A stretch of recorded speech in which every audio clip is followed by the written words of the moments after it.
失礼します。ご無沙汰しております。来ましたね。はい。どうも。ちょっと待って、もういろいろ聞きたいことありますわ。まあ、綿ベッドは綿ベッドですよね。綿ベッドです。はい。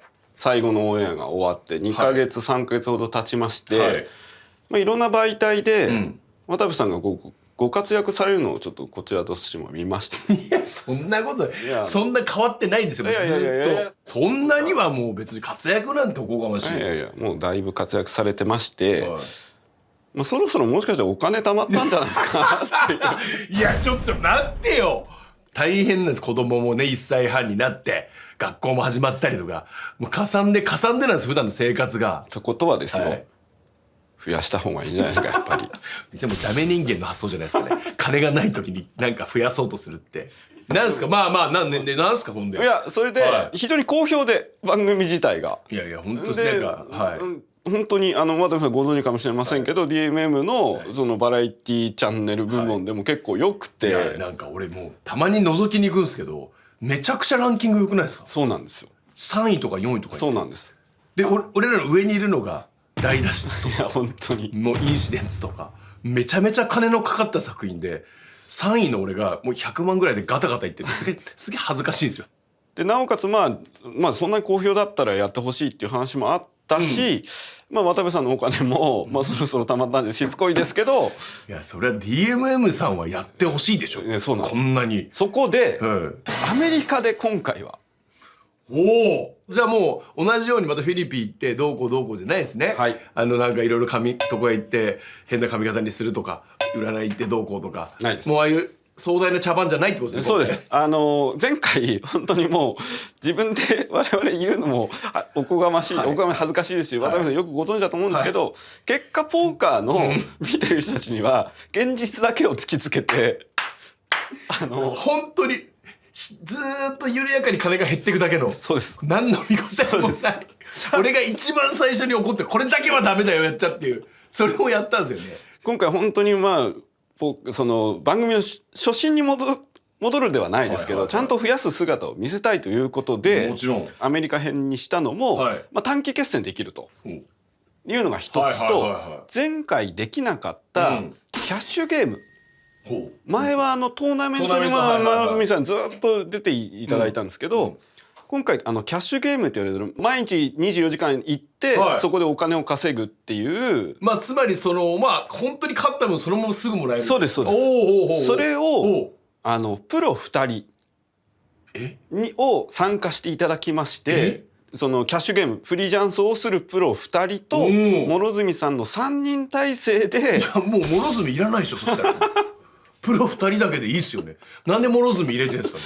なんであいつにまたチャンスあげてんですかね。忘れたんすか、シーズン1のあいつの失態っぷりを。トーナメントってやっぱすごい爆発力があるんですよ。なるほど。もう一撃何千ドルとか勝ち上がるっていう爆発力があるので、トーナメントに参加する人も絶対いた方がいい。二軸で行って、プロはキャッシュオン。そうです。で諸角はトーナメント。そうです。ほう。渡部さんも前回のシャープ20ですか、やられてるんで、ポーカーっていうのはいろいろ波があるっていうことはご存知。波なかったでしょうね。波がないから怒ってるんですよ、こんなに。今回でもその波が限りなく上昇になるようにこっちとしてもシステムを構築したので。どういうことですか、そのプロ2人っていう、もう詐欺師みたいな顔してますよね。どういうこと？限りなく運が上昇するシステムを構築した？なんすかそれ。いい加減にしてください。じゃあちょっと待って、じゃあ整理するとプロが2人やってくれるわけね。そうです。いや俺でもマジでなんかすっごい気持ち悪かったんですよ、ずーっと。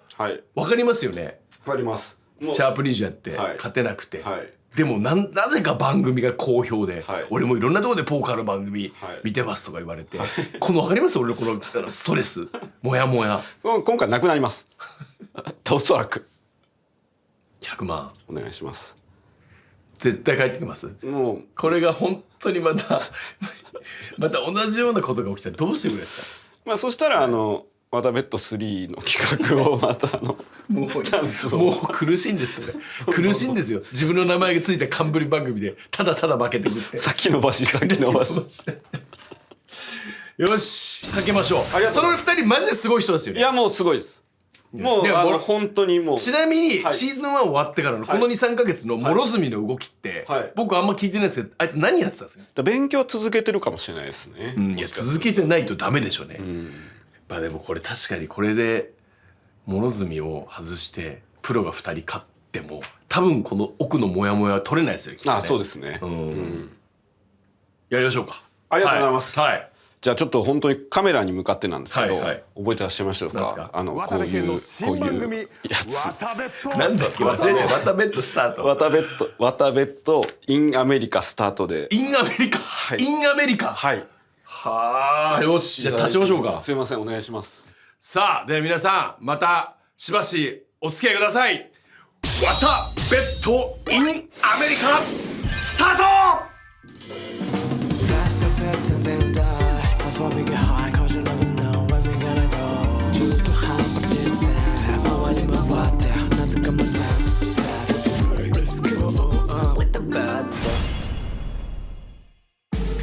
タベットインアメリカ。さあ始まりましたね。新たなステージがよろしくお願いいたします。ご無沙汰しております。ご無沙汰しております。本当に今回もよろしくお願いいたします。よろしくお願いいたします。はい。前回ちょっと整理しますと、まず100万円を持ってこいと。でその100万円で、うちの後輩の芸人がフィリピンで修行しながらポーカーで増やすよ。で途中で足りなかったから50万円よこせと。50万払って。でスタッフもなんか謎の理論、俺たちも払うんだからお前らも払えってことで、結局僕の最初の100万、おいわたべと追加の50万、スタッフの50万で200万を3ヶ月かけてただただなくなっただけの番組ですよね、振り返ると。今回はその諸角さんだけではないと、聞きました。それはプロのポーカープレイヤーのお二人も一緒に3人で行っていただいて、今回その渡部さんが出していただいた100万円を託してどれぐらい増やせるかということを見ようじゃないかということになって、でしかも短期決戦というか、この前回のフィリピン3ヶ月ということじゃなくて、アメリカでもっと短い期間、そして前回その渡部さんのオープニングというか、撮影させていただいたのから数週間も経っておりまして、実はもう3人ともアメリカから帰ってきております。はい。終わったもう3人にいきなりシャープ1から会うんですか？俺。そうです。すごいな。今回はその一緒に見ていただく。なるほどなるほど。なるほどね。なりまして。これもそうなんだ。なるほど。そうかそうか。はい。じゃあ諸角さんお願いします。お世話になってます。お世話になっております。髪戻ったねちゃんとね。なるほどね。失礼します。いやでちょっと待って、いろいろ整理するけどさ、どう自分で振り返ってどうだったシーズン1は？本当に申し訳ない気持ちが大きいですよね。はい。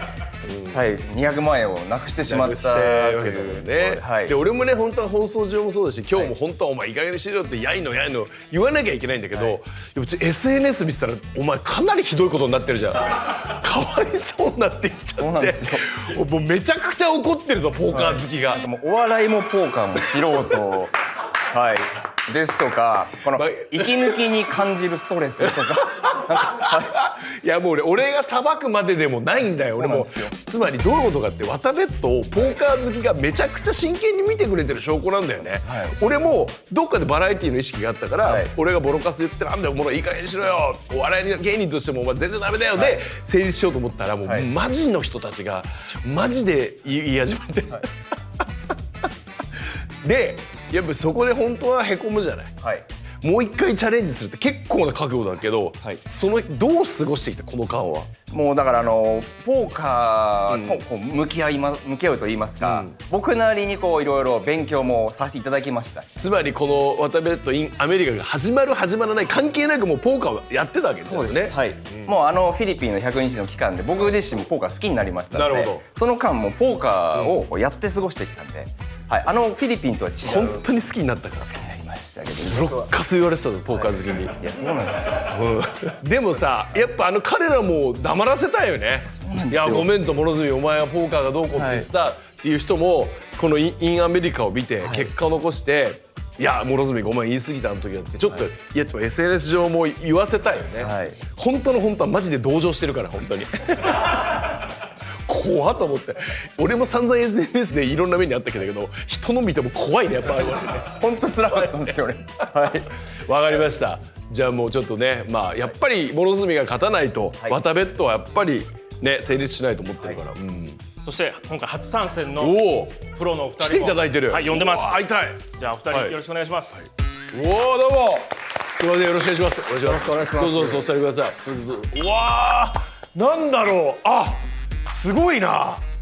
ちょっとやっぱ堅気じゃない雰囲気出てます。なんか清潔感はあって嫌な感じはないです。嫌な感じはなくて、なんか威圧的ではないけど、なんか普通じゃない感じはしますよね。バリバリ堅気です。硬いなんだけど、なんかいろんなことを乗り越えてきたオーラ出てますね、やっぱね。ちょっとじゃあ順番に自己紹介してもらっていいですか。3ミリオンポーカークラブっていうところで普段ポーカーの、コーチングなんかをしているクズって言います。名前変えませんちょっと。なんでクズにしたんじゃ。俺今から人預ける人の名前クズって嫌ですよ。もう 100% 言われるんですけど、本名がクズヤって名前なんですよ。なるほど、クズ屋さんでクズね。はい。コーチングをしてるってのはクズさんのこと。はい。なるほど、教えてる実際に。なるほどね。これどうなんですか、プレイヤーとその教えるこの比率というか。ご自身もやられるんですよね。そうですね。まあ海外に行くときはその普通にポーカーでキャッシュゲームとかできるのでいいんですけども、まあ例えば国内にいるときはこのコーチングで、まあ、直接人に教えたりとか、あとはそのコーチングの動画なんかを自分で作成して、なるほど。はい、教えたりとかするっていうのがまあ普段のリズムになってます。つまり国内に行っても国外に行ってもお金をちゃんとポーカーで稼いでるってことですよね。だからね。まあそうですね。そうですよね。はい、なるほどね。ちなみにですけど、これシーズン1は見ていただいた。もちろんもちろん。どういう感想をお持ちでした？いやー、まあ非常に頑張ってるなっていうか、まあただ、まあ、難しいですよね。正直生活込みでいきなりまあ素人が勝つっていうのはっていうところが難しい。はい。でもコーチングしてるわけですよね。やっぱそれでもちょっとさすがに企画に無理がある感じですか？そうですね。そうじゃないですか。でかい声で言ってくださいよ、クズさんそれ。もう企画に無理があるんですよね。素人で旅費込みで3ヶ月でっていうのがね。なかなかまあでも奇跡が起こればポーカーはあるんで。一つよろしくお願いします。いやいや、こちらこそよろしくお願いします。さあ、そしてポーカープレイヤーのブロッコリと申します。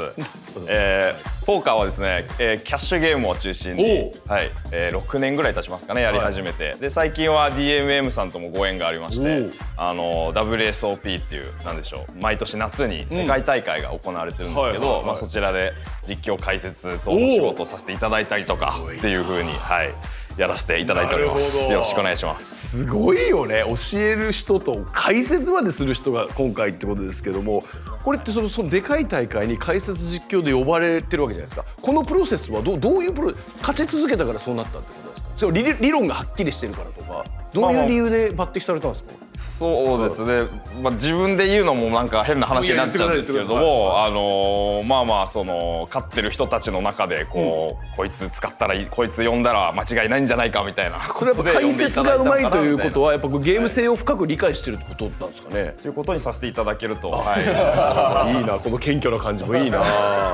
なるほどね。このちなみにワタベット見ていただきました？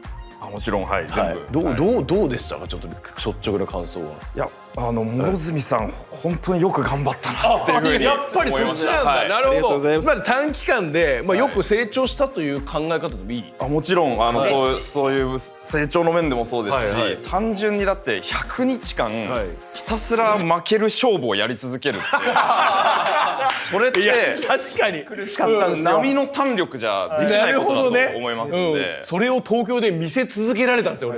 俺らもなかなかのストレスでしたね。しかも自分の金で。だからまあちょっとさすがに企画に無理があったと言ってもこれしょうがないと、まあうすうすね我々も感づいていたけど、よく耐えたなと。で今回言っても3人チームじゃないですか。この彼の今の実力っていうのは率直にお二人からでブロッコリーさんどうですか？やっぱり100日間戦場に立ったっていう事実はもう伊達じゃないと思います。これはつまり座学で100日ってことではないと。はい、それだけでは得られない、得られないものを持ってはもうたくさん傷ついて体で覚えた何かがもうあると私は信じてます。いや覚えましたよ、覚えました。すごい、なるほど。これクズさん、今ブロッコリーさん言ってたのそういう感じですか？ただの勉強で座学の100日じゃないと。そうですね。もう本当その根性的なやっぱ気合もめちゃくちゃ大事なんでポーカーっていう部分もあるし、実際ちょっと見てたら後半の自分のこう思考とかを話すところとかはもう前半に比べたら別人ぐらい変わってたんで、まあただ運がなかったですよね。なるほどね。はい。でこれ一応お二人にお知らせしておくんですけど、意外とこの番組見てるファンたちが熱き思いがあってですね、負けるとボロクソ言うっていうのがあるんですけど、その辺は今までありますか？ SNS 上で叩かれるっていうのは。あんまりないですね、正直。はい。もしかしたらちょっと結果次第に可能性が可能性がポーカーの腕プラス人間性も否定されますね。ちょっと覚悟をちょっとね持っていただいて。まあ多分メンタル強いそうですよね。そりゃそうだ、プロで食ってきてるってすごいんだから、やっぱそれはね。まあちょっとまだ VTR 見る前ですけど、どうですか、期待という意味では。いやいや、それやっぱこれは2人がいてくれるっていうのですごくやっぱ全然今までと違うし、あとやっぱその2人がこの100日の経験がすごいんだっていうこのね、プロのお墨付きもいただいたし、まあその間も番組終わってからもポーカーと向き合ってたっていうんで、まあ僕も諸角のどのぐらいになってるかも分かんないですし、まあ本当にこの気持ちだけは抱かないようにしようと思ったんですけど、ちょっと期待感あります。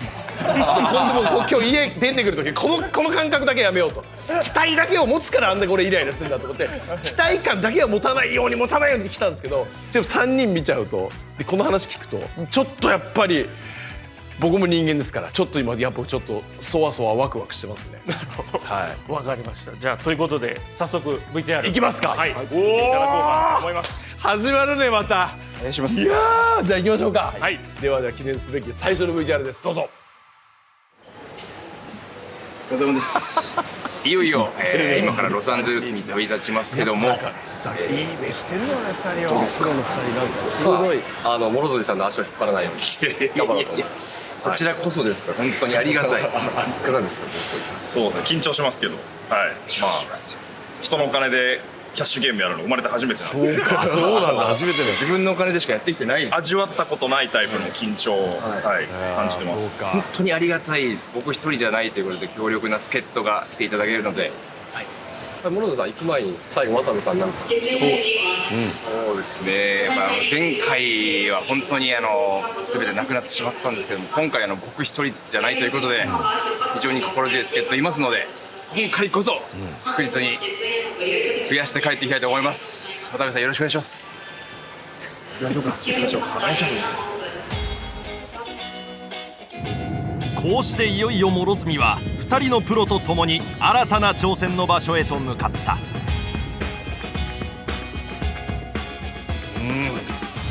スいいね、この時期にロス行ってきたんでしょ。そうですね。空港に着いた諸角は早速100万円をドルに換換金しました。100万円がこれになりました。こちらに変わりましたんで、こちらを増やして帰りたいと思います。到着した諸角たちは観光地でもあるサンタモニカビーチを訪れた。いや、行かなくていい。すごい行かなくていいのよ、こういうの。もういらないんだって、こういうのは。綺麗です。いらないこういうのいらないよ、もうアメリカに。フィリピンと比べると綺麗ですよ。もうせめてインサートでいいのよ。歩かすな、諸角を。そうです。さあ、帰る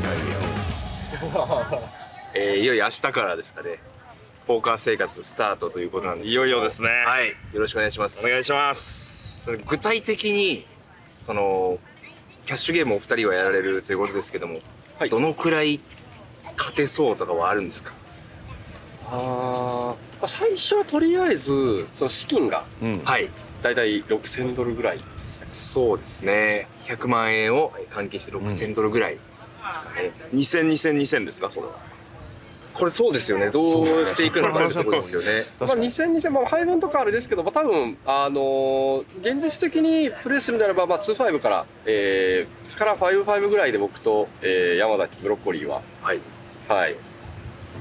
レーする方になるかなというふうには思うので、目標とりあえず、そうですね、現実的な線で100万ずつ勝つっていうのが、とりあえずこの12日間。そうか、14日間ね。100万ずつ100万ずつ勝つ。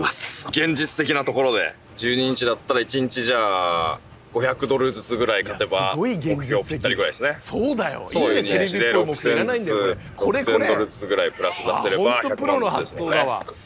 いやまあもちろん上下あると思うんですけど、ここ始まる前なんでさすがにこれはもう上振れること期待して、最低ちょっと100万ぐらい買ったのかいみたいな感じでは思ってますけど。それお願いします。トーナメントはもっとね、トーナメントはそうですよね。もっとバコンってその賞金として大きいってことですもんね。メインイベントはですね、1200ドル。1200ドル出しの。まあでも勝ったらまあ10万ドル以上はあるじゃないですか、多分1200ドルとかだったらっていう。まあ序盤の作戦としてはとりあえず僕ら2-5とかをスモンビリアンに打って、どっかのタイミングで大きく吹いてもらうというのがまあファーストプラン。はい、それファーストプランでいきましょう。1人当たり100万円の勝利を目指すプロチーム、諸角もその思いに感化され、3人は合計300万円を目標に掲げることに。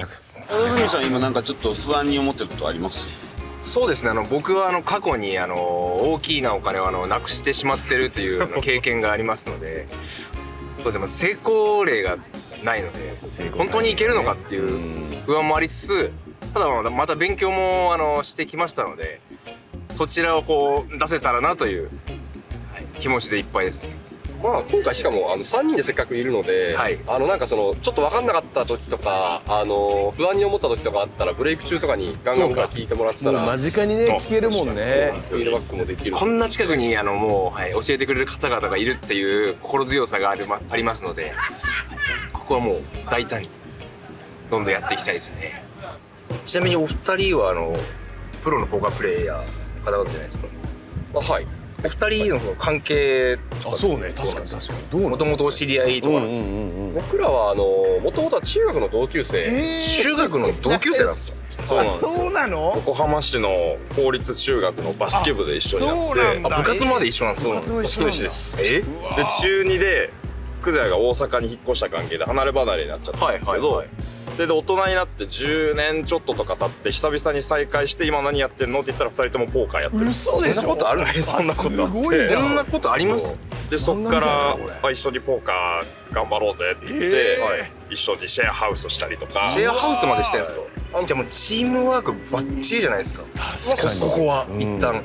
そうですね。だったらそこに僕がどう入っていけるかみたいなところですか。もう一緒に飛行機10時間乗った中なんで。大した中じゃないよ。かったですね。もうシェアハウスみたいなもんで。10時間ぐらい辛かったですね。ちょっとぜひよろしくお願いします。頑張りましょう。頑張りましょう。お願いします。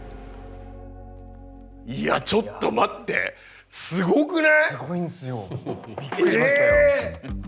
本当に会ってたまたまポーカーをやってた。そうです。まあ珍しいですよね。珍しいですよ。だって当時中学のバスケ部時代にそんな話はしてないわけですよね。全くそうですね。ポーカーのポの字も知らないぐらいの。ちょっといわゆる部室でちょっとトランプやってたとかもない。いやトランプやったことあるかなぐらい。そうですね。すごいな。で出会ってじゃあ一緒に過ごして同じ部屋で切磋琢磨しようって。すごいね、ポーカートキワ荘みたいなことですよ。だからね。いやもうまさすごいね。マジでお前邪魔だな。そうなんですよ。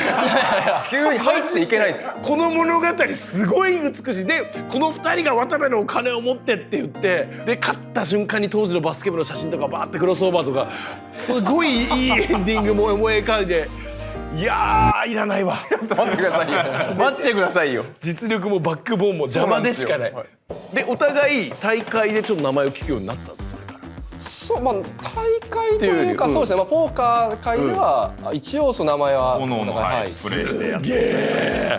初めて会った時やってんだってなって、お互いちょっとやってみたりしたんですか？どのぐらいの実力かってどう測ったんですか2人は？一緒にそれこそアミューズメントのポーカーのお店とか遊びに行ったりしましたけど。でどうですか？俺クズやお前ちょっといい線してんなのか。まあここで言うとなんですけど、まあブロッコリー、僕はもう中学同級生山崎って呼んでるんですけど、山崎はちょっと勝てるレベルには達してなかったんです。そうだったんだ。ちょっとじゃあブロッコリーさんがまだまだな状態で。そうです。本人はもう俺はプロとしてやっていけるっていうテンションだったんですけど、ちょっと吹いてたんだ。そうです。これはどう考えてもちょっと勉強した方がいいんじゃないって言ったら、いやもうでも今月でもう会社辞める辞表出したんだよって言われて、じゃあもうちょっと真剣に一緒にやろうかみたいなっていう感じが。そこ突き放さないのもやっぱ中学時代同級生やね。このままじゃまずいと思ったってことでしょ？まずいと思いましたね。いやめちゃくちゃいいストーリーだなこれ。当時の私はもう今の諸角さんよりも圧倒的に経験値も少ないぐらいの段階で、なのに会社辞めようとして、もう自己評価がもうバグってましたね。でもなんかすごい話で、なんかもう一個ストーリーが乗りましたね。中学時代からの友人ね、親友が2人でポーカーの腕を磨いてプロになり、そして番組に呼ばれて、まさか渡部のお金でね、本当ですよ。すごいよねこれ。本当にそうです。いやー、もうめちゃくちゃちょっと見る目線がまたさらに期待感高まりました。では、後半 VTR 見ていきましょうか。これちょっとどうする諸角、一応台本には諸角面白 VTR 振りどうぞって書いてあるけど、これはもう任せるよ。本当やんなくても全然いいし、もちろんやらせてくれてもなんでもいいよ。もう俺はもうその触れないから、やれよなんて言える立場じゃないから。やらせてください。やるんだな、諦めないんだ。前回のことがある。オッケー、じゃあ頼む。じゃあリベンジさせてください。面白 VTR 振り頼むわ。VTR どうぞ。断れってだから断るんだよ。おはようございます。おなじみのユニフォームだな。早速3人は軍資金100万円を分配することに。話し合いの結果、諸角がトーナメントに出続けることを優先しつつ、当日諸角が使わない分をキャッシュゲームに回しながら挑むことになった。一旦これでいきましょうか。初セッション。はい、これで分配できましたので、こちらを増やしていきたいと思います。行くの？もう行く？来た。おう。さあ、コマースカジノにやってまいりました。今回の舞台はコマースカジノ。ロサンゼルス郊外に位置するカジノホテルで世界最大のポーカールームとして知られている。そうなんだ。諸角は今回コマースホールデムシリーズというイベントに参加する。早速今日から12日間ですね、お二人はキャッシュで、僕はトーナメントで、ポーカーを打ち続けるわけなんですけども、お二人コマースカジノは来たことあるんですか？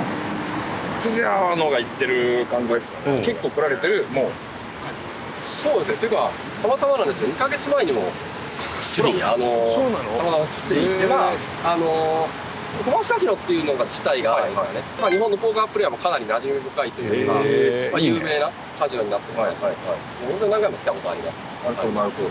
2ヶ月前来た時は負けました。負けたのか。負けました。リベンジ。それは下振れたということで、じゃまあそういうことにしていきましょう。今回は下振れてほしいです。レベル的にはどうなんですか、このコマースカジノっていうのは？正直にレベル的には、尾びれもついてるとは思うんですけども、510が、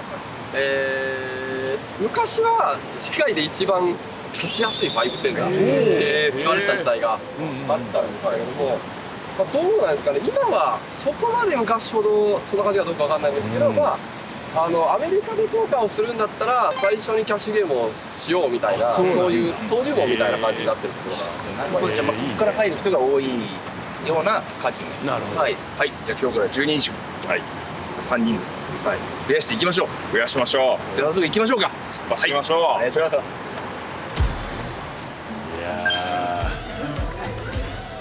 こんなすぐできるんですか？リップスターあの財布やめろってもう嫌な思い出しかないんだから。お金増えそうな気がする。いいよもう。ややこしいんだあれ。あれ日本円使うのみたいに見えるから。OK, thank you. 諸角の戦いが再び開幕。さあ来たね。BB の諸角、ハンドはキングクイーン。エース。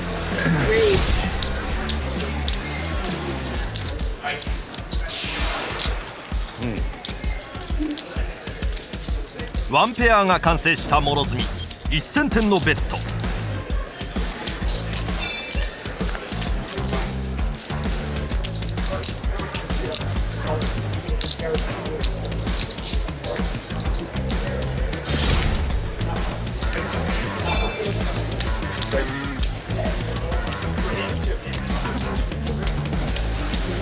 トップヒットの諸角、リバーで2500点のベッド。相手はここもコールでショーダウンへ。果たして相手はジャックのワンペアで諸角の勝利。オッケーオッケーオッケーオッケー。おー、来た。幸先いいんじゃないですか。幸先いいです。諸角の隣に大谷翔平 T シャツを着たマダムが。日本人ね。日本語がとても忘れた。ワシントン大学で日本語を勉強していました。ワシントンでワシントン DC。No. ワシントン大学。シアトル。集中しろってもいいよ。大谷のおばちゃんいいから。いいね。諸角2400点のレイズ。すると相手がオールイン。周りの人が降りていく中、諸角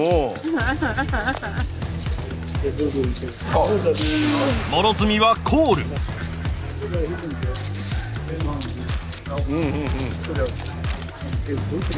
One of my good high school friends is engaged to one of the Dodgers pitchers.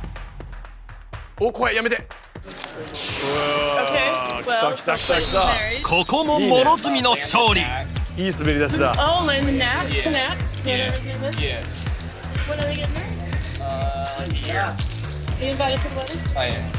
順調に勝ち進める諸角はここでブレイク。スタートスタックが3万点に対して6万5千円ぐらいあります。いいじゃん。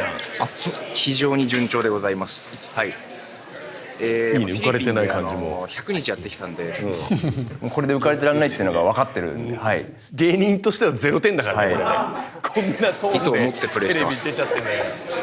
ただなくなるの時は一瞬っていうのを知ってるんで、本当に気引き締めて引き続きそうだね、やりたいと思います。一方その頃クズは来た。クズさん。はい。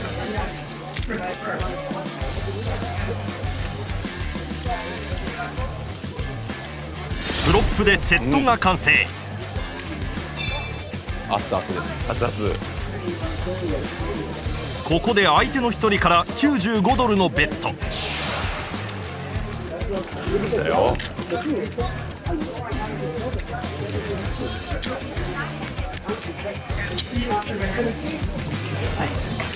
相手ターンで210ドルのベット。これに対しクズは確定エースです。オールインだ。相手はコール。果たして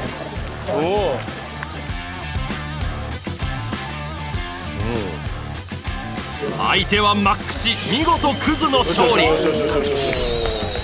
ラッキーしました。さすが。いいね。熱い。おお、来た。これいつ抜けてもいいんですか？一方のブロッコリーはハンドは最強の A シーズ。ちょっといいね。座って最初のハンドだった。マジで？すごい。来てる。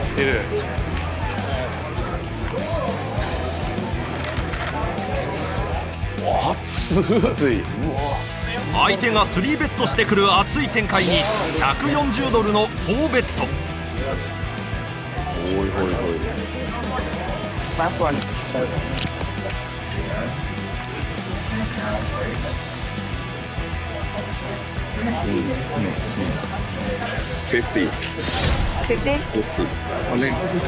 こで相手がオールイン。最高のシチュエーション。ブロ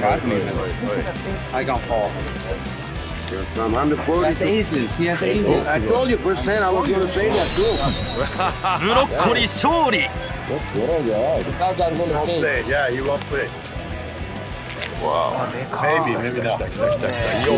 ょっとすごいな、みんなスタートいいね。すごい。こんな順調になるか。何かおかしいな。そんなわけないもんな。ブレイク明け後の諸角はなかなかハンドが噛み合わない中、なんとか踏ん張っている状況だった。粘れ。来るよ流れが。ほら来た。諸角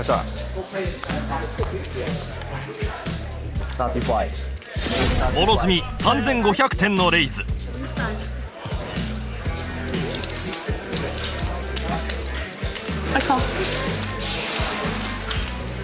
大谷マダム。2人コールでフロップへ。OK。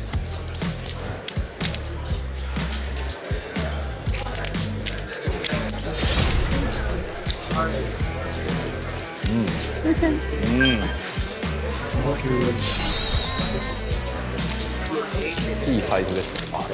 後半も健闘を続ける諸角。このまま勝ち進めるのか。仲良くなっちゃってんじゃない。お疲れ様でした。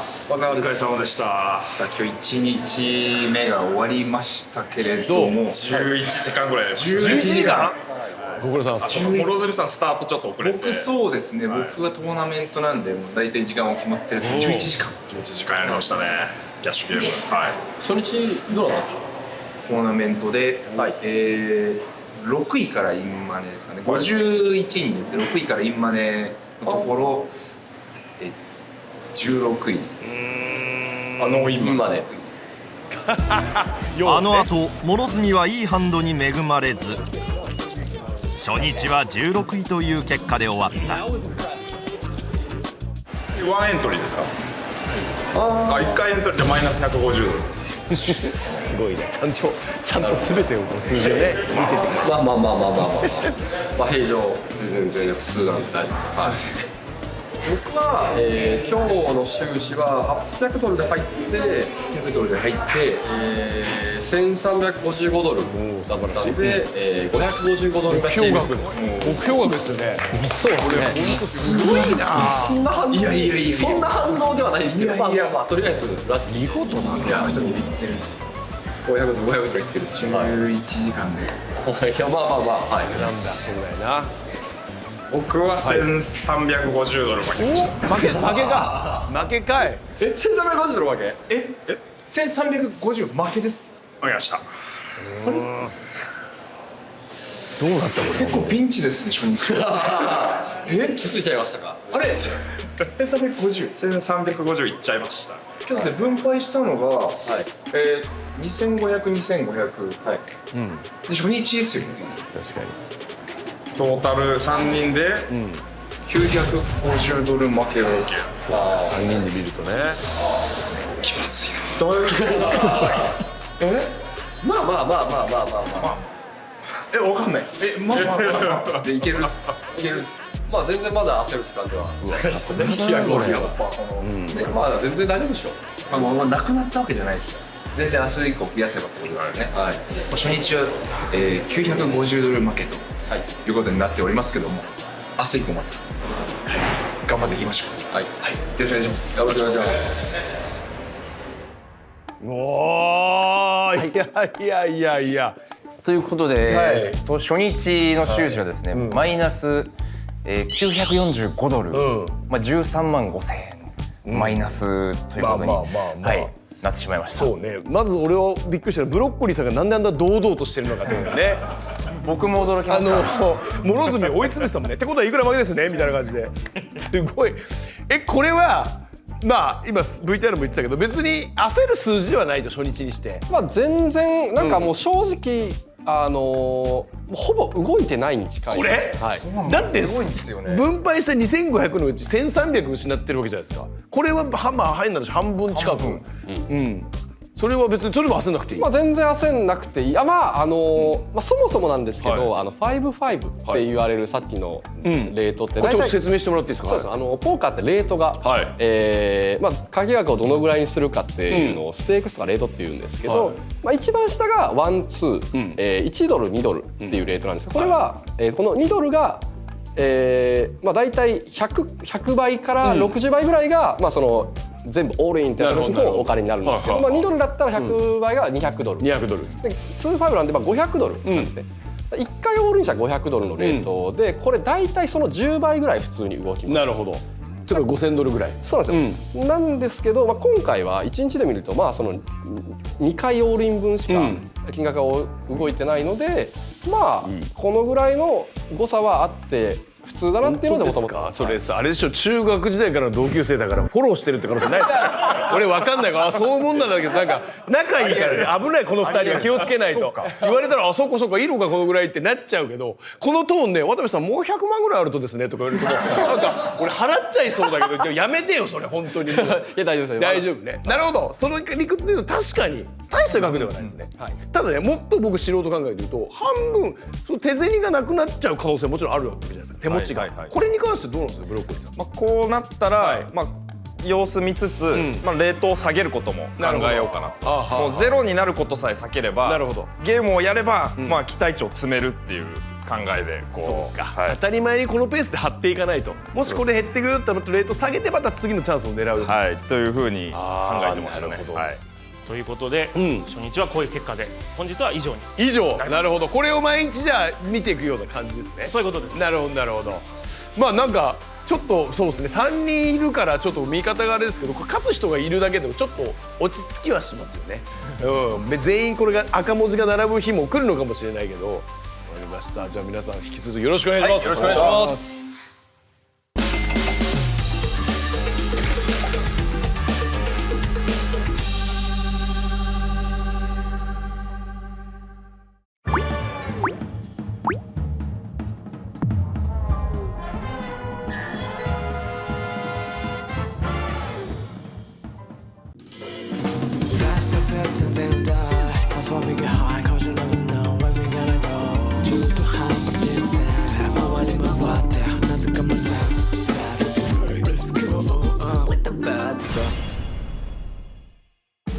さあ、ワタベットインアメリカシャープにスタートでございます。皆さんよろしくお願いします。よろしくお願いします。はい、ということで、このプロお二人と諸角後輩芸人諸角3人が私の100万円を持ってポーカーに挑むと。はい、よろしくお願いします。よろしくお願いいたします。私1個提案なんですけど、なんかこの3人ってずっと言い続けるのもあれなんで、なんかチーム名かなんかつけていただけたら。なるほどね、チーム名ね。はい。まあ本当だったらね、本当だったら例えばじゃあ渡べっつとかどうって言いたいんだけど、この後後にね、俺3人のこと大嫌いになる可能性あるからつけたくないの、渡べっつだから、この3人がいいと思う多分。だってこの頃もうすごいブーブー言ってる可能性あるからね。この3人で嫌だから。いや、じゃあ渡べっつにするか。渡べっつどう？渡べっと渡べっつなんでどうですか。いやいや、もう光栄ですよ。光栄すぎます。4人のチームになったっていう。大丈夫？X のトレンドに上がんないだろうね。大丈夫よ、渡べっつね。一緒に、その時は一緒によろしくお願いしますその時はじゃあ渡べっつにしようか。渡べっつじゃあ3人でチームが出たね。オッケーで、まあ前回初日行ってややマイナス。まあマイナスね。1人勝って2人負けるって感じだけど、まあ焦ることじゃないと。こんなものは誤差だってお話いただきましたからね。はい、じゃあ早速2日目行きますか。よし、じゃあ行こう。お願いします。お疲れ様です。さあ、今日から2日目ということですけども、昨日ですね、初日まさかの3人で、945ドル負けですか。金額見ちゃうね。最悪の発進ですよ。びっくりした。そうですね。まあそうですね。しかし前を向いている2人。まあでもこの最高の発信と最悪の発信があった中で、このぐらいの最悪の発信だって。なるほど。まだそんな別に全然触れる、まあ最悪のぐらいの発信。そこまで悪い発信ではないそうだが、ここで勝てば諸角もプロに修行の成果を見せつけるチャンス。ということでですね、もう今日また気持ち切り替えて3人の収支がプラスになるようにやっていけたらと思います。そうですね。今日は何で？今日は僕は昨日と同じトーナメントです。ただ大体また多分50人ぐらいのトーナメントでインマネが多分 10% の6人7人ぐらいのトーナメントだと思います。昨日16位でしたっけ。16位。結構ディープランしたんじゃないですか。割と走った方が順調だったんですけどね。今日は1位取っていただいてプラスを目指して頑張っていきましょう。それでは2日目スタートします。よろしくお願いします。お願いします。頼みます。2日目です。昨日インマネできなかったんで、まずはインマネしたいところですよね。そうですね。勝ち癖つけたい、勝ち癖を。今でも諸角さん的にはやりやすかった。やりやすかったですね。なんかいっぱい入ってくるのがなんかどうしてもまだ苦手というか、フィリピンの時はこういっぱい入ってきちゃうんですよ。やりたいから。でなんか気づいたら8対5人ぐらいで戦うみたいなのがなかったんで、やりやすかったです。今のところアメリカに苦手意識はなさそうな諸角。ならば昨日の負けを挽回していこう。ワタベットインアメリカ2日目スタート。序盤諸角に最強のハンド A シーズが配られる。レイズ2000。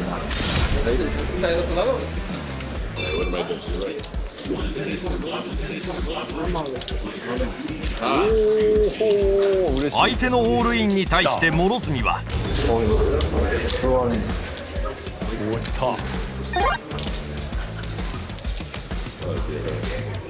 相手のハンドは10のポケット。勝率は諸角の方が圧倒的に上。はい、10ね。10が出なければ諸角の勝利だが、よしよしよしよしよしよし、オッケーオッケーオッケーオッケー。見事ダブルアップに成功。幸先のいいスタートを切った。その頃プロポーカープレイヤークズ、ハンドはポケット8。フロップが開かれるとセットが完成。また3カード。すごい。こんな3カードならないんですね。すごい。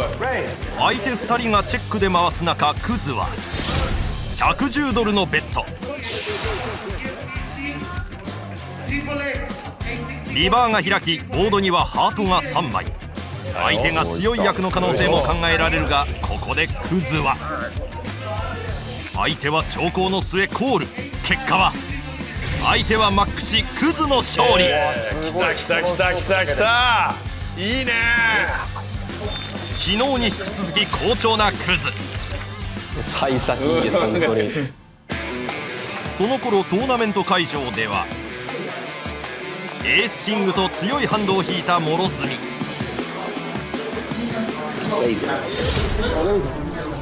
するとグラサンから3ベット。諸角はさらに4ベット。すると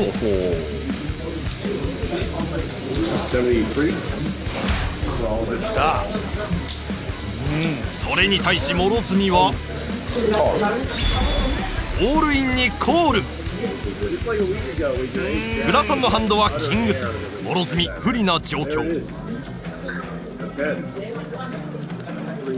何も引けずに大ピンチ。エースが来ないと諸角はスタックを大きく減らしてしまう。いや、何これ、それやばいってこれ。危ないよお前。危ない危ない。大手もついてるね。ついてた。すごい。また嘘のスローモーションかと思ったけど本当のやつだったね。よくやるからこのスタッフ。ラッキーを味方にした諸角。やはりアメリカは肌に合っているかも。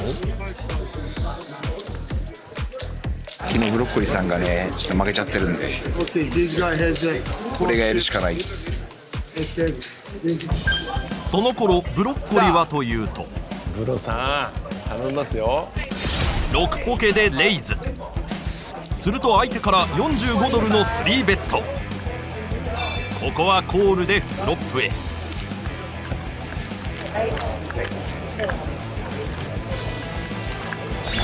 フロップでフルハウスが完成。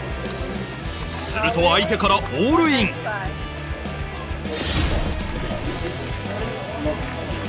2人がフォールドしカードが開かれていく。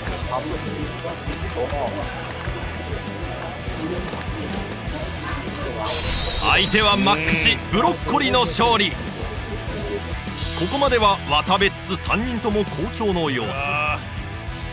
いいねいいね。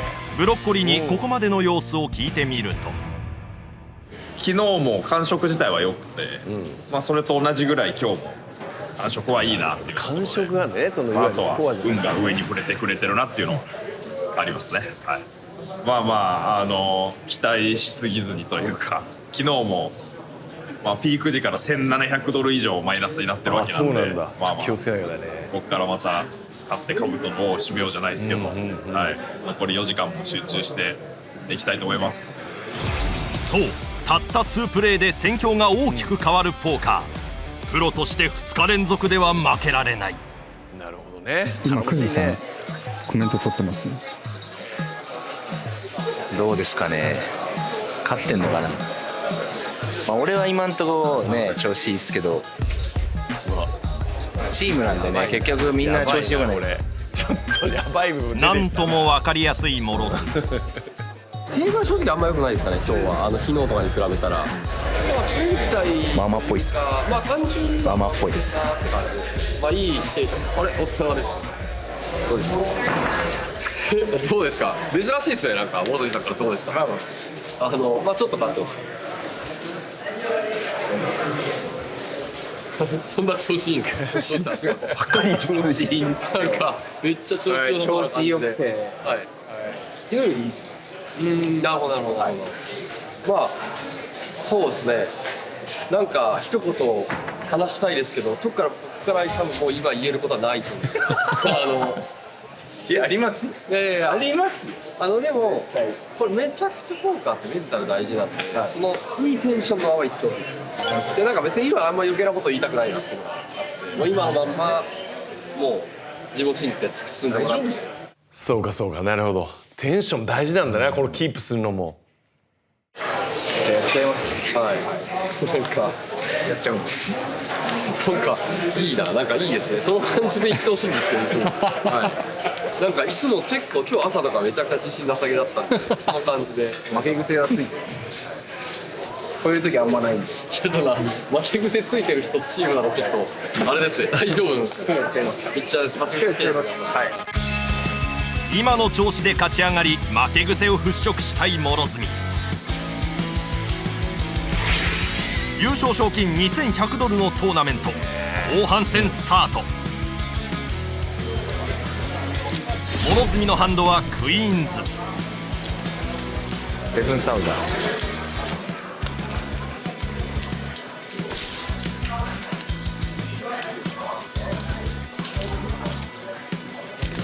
ここで諸角8000点ベッド。相手はコールしターンへ。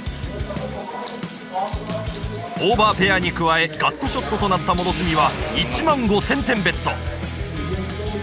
すると相手は長考の後コール。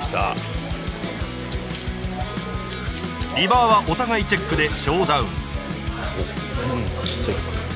相手はマックし諸角の勝利。いいねいいね。その頃ブロッコリーのハンドに10のペアが。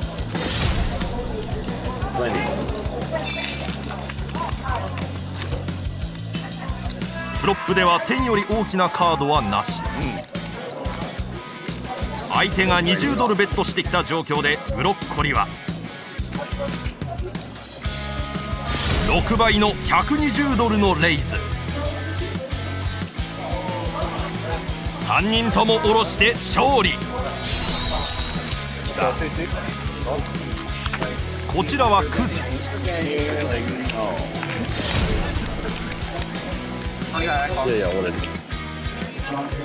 フロップでクズにキングがヒット。相手のチェックに対しクズは20ドルのベット。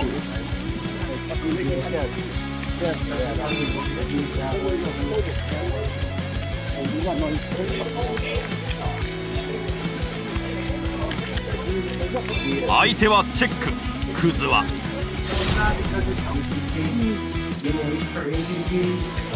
結果は相手はマックしクズの勝利。いい感じっすね。その後もそれぞれ打ち続ける3人。諸角のトーナメントもまだ残っている様子。2回目のブレイクです。どうなった？何？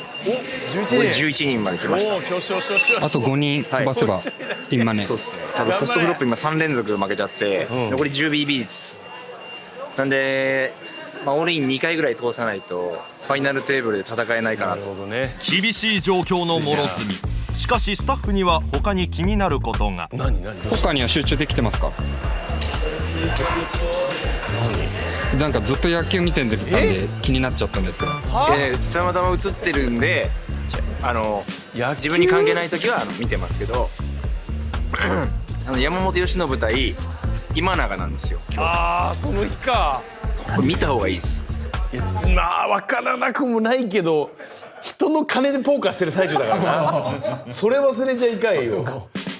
この日スタッフは野球が気になりまくっている諸角を何度も目撃していた。確かに見たいね。ロサンゼルスにいて、いや日本人が同士が投げ合ってて、で打者にもどっちのチームにも日本人がいるんですよ。確かにそうだね。これ見た方がいいです。まあ確かにそれ分からなくもないけどな。でそこでやってるんですよ。でこのユニフォーム着て見てなかったらさ嘘。いや本当好きだったらこのユニフォーム着ないから。ポーカーです。ダメですよ。本当はダメです。本当はダメ。本当はダメなんですよ。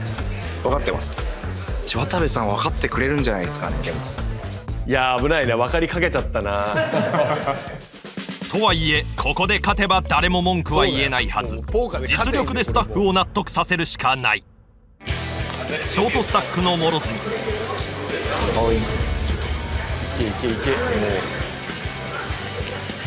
う行くしかない。次のゲームではフロップが開くとクイーンがヒット。 SB から2万5000点のベッドが入り、諸角は迷わずオールイン。 SB はコール。相手はキングと10のクラブ。ターンでクラブが落ちリバー勝負。キングがクラブ以外なら諸角の勝利だが、どっちのスローこれ。オールイン勝負を制しダブルアップ。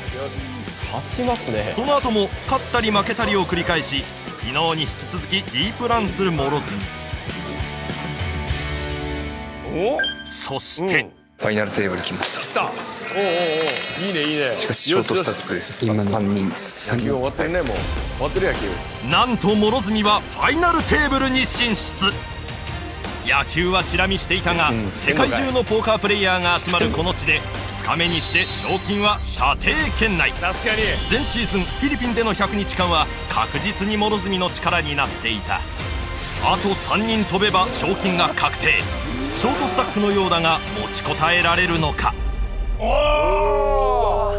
わー、これはちょっとね、そもそもいいですね。2日目みんな順調っすね。みんな勝ってましたし、これはまあちょっと一人一人振り返ると、まずはブロッコリーさん、1日目は数字は良くなかったけど、いわゆる感じは良かったっていうのは。そうですね。1日目2日目同じぐらい、どちらも感触良かった。これちなみにどういうことなんですか。感触、負けてるのに感触がいいっていう。そうですね。コントロールできる部分はすごくベストを尽くせていて。なるほど。アンコントロールの部分がダメで結果出ないだけで。そうですね。なるほどね。そういうことか。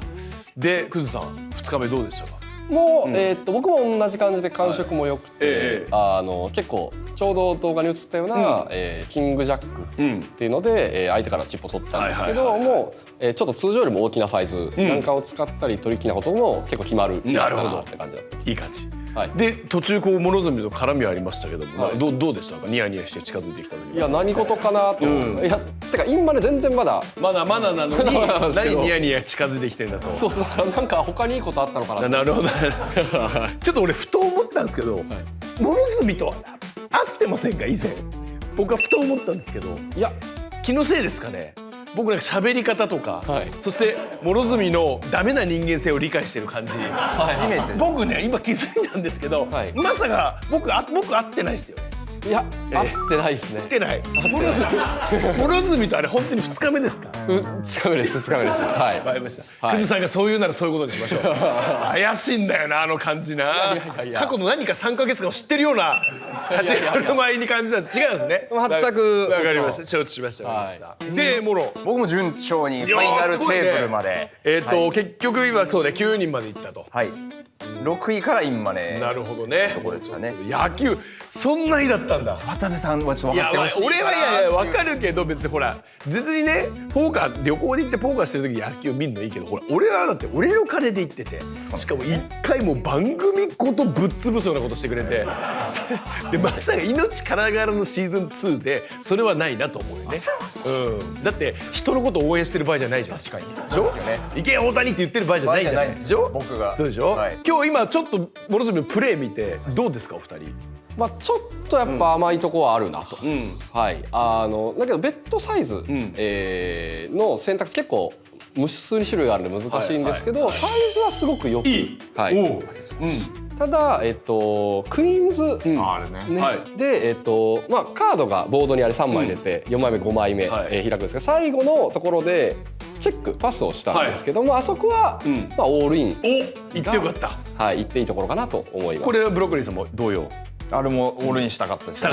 これなぜそれできなかった？今振り返ると。そうです。僕の考えうる中で相手にも強いのがあるのかなと思ってビビっちゃったというか。違う、お前大谷の打席を見てたんだよきっと。絶対そうだろうな、いいとこだったんだろう多分な。今永対大谷とかだったろうな。集中力書いてない？書いてないはずです。はい。けど、はい。なるほど。まあそういうところもあったけど、まあここまでは。はい、トータルはよりいいんじゃないかな。トータルありがとうございます。サイズがいいっていうね。VTR 見ながらもいいサイズですね。いや嬉しいですね。緊張しますね。でもそのプロの2人にあれを全部見られてるっていうような感じは嬉しいです。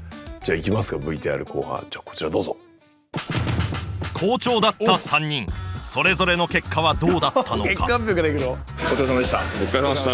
2日目の稼働が終わりましたけれども、収支報告をしよう。はい。1000ドル以上動いた。1000ドル以上動いた。なんと2人とも14万円以上動く結果に。僕からいきますね。今日の稼働時間が大体まあ11時間ぐらいで、最終収支がプラス1473円。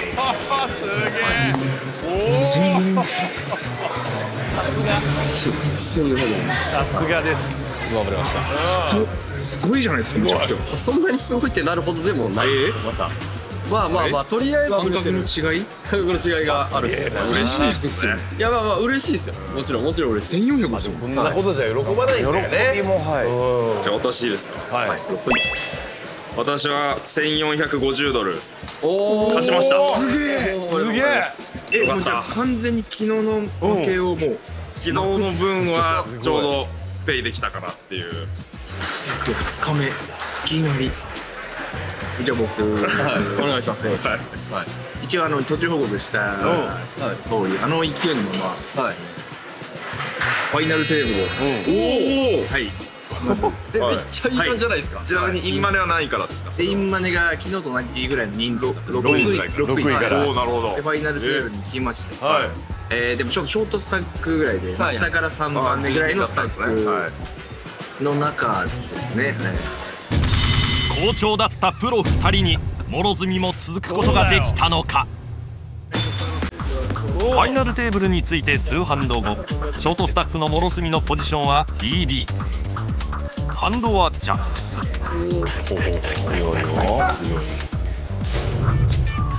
これに諸角はオールイン。最高のシチュエーション。相手はコールでショーダウンへ。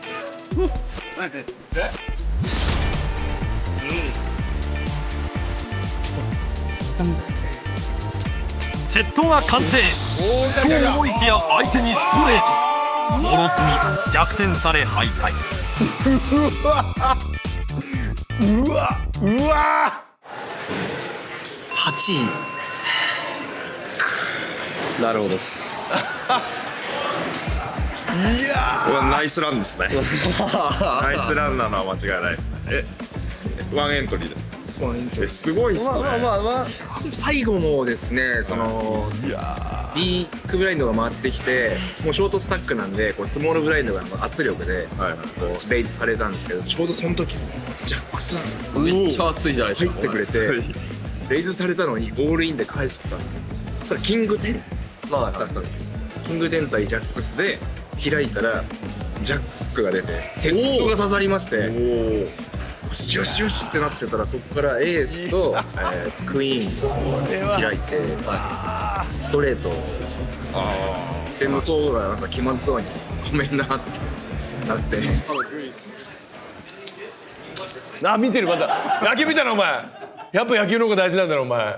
そんなことはない。明日もだってまた最初から。そうですね、最初からですね。いやーゼロ。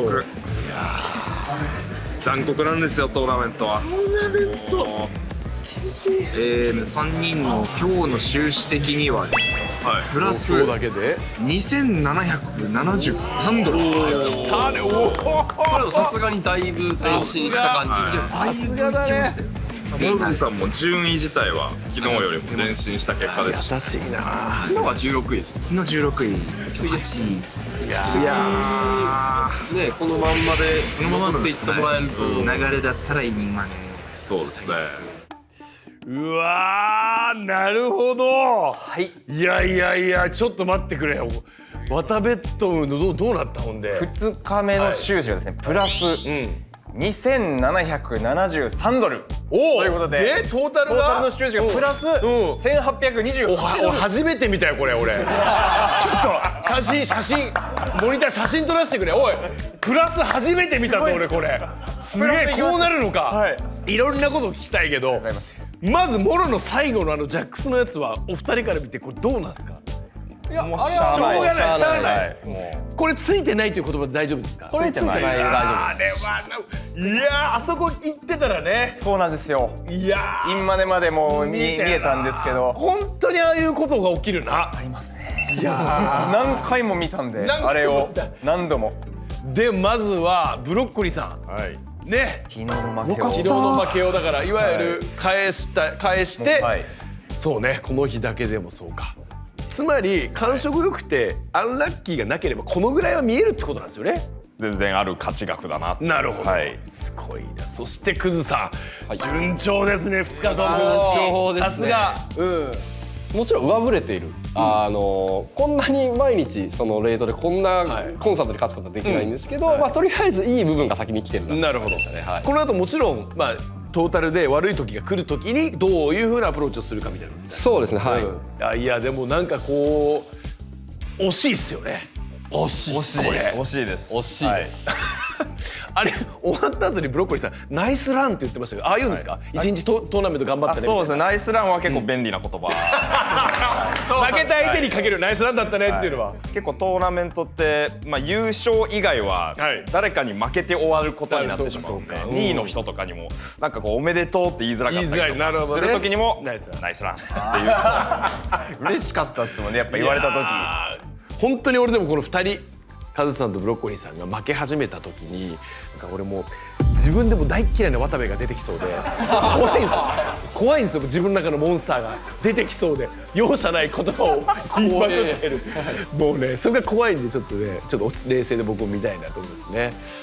ということで、いやちょっと渡部とファンよ来たよ、とうとう初めてプラスもう期待しましょう。はい、ということでシャープに以上です。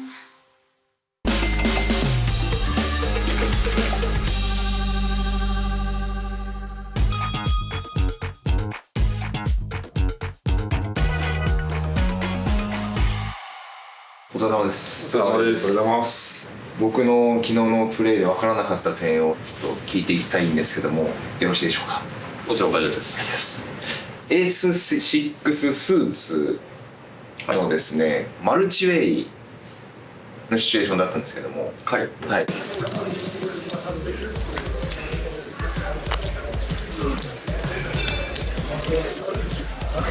レイズ。3,500. Four. No 20, right? And you can call or raise. You have two choices. I like to see what's going on. You know? そもそも A6 のプリフロップのレイズサイズが安すぎるなっていうぐらいですかね、相場レイズ。1人リンパー入ってあんまり大きいサイズのレイズしちゃうと、もしリンプしてオールインが返ってくるとちょっともったいないので、3倍とか大体ここだったら4500あたりくらいかなっていう、そんな気しますね。ざっくりですけどね。はい、かなりざっくりです。ざっくり1人リンパーがいたらキャッシュゲームとかあるいはトーナメントどちらも3倍ぐらいの、3倍以上のサイジングで、検討するのが、ちょうどいいことが多いんじゃないかなって思います。はい、ありがとうございます。Okay. Check automatic. Check.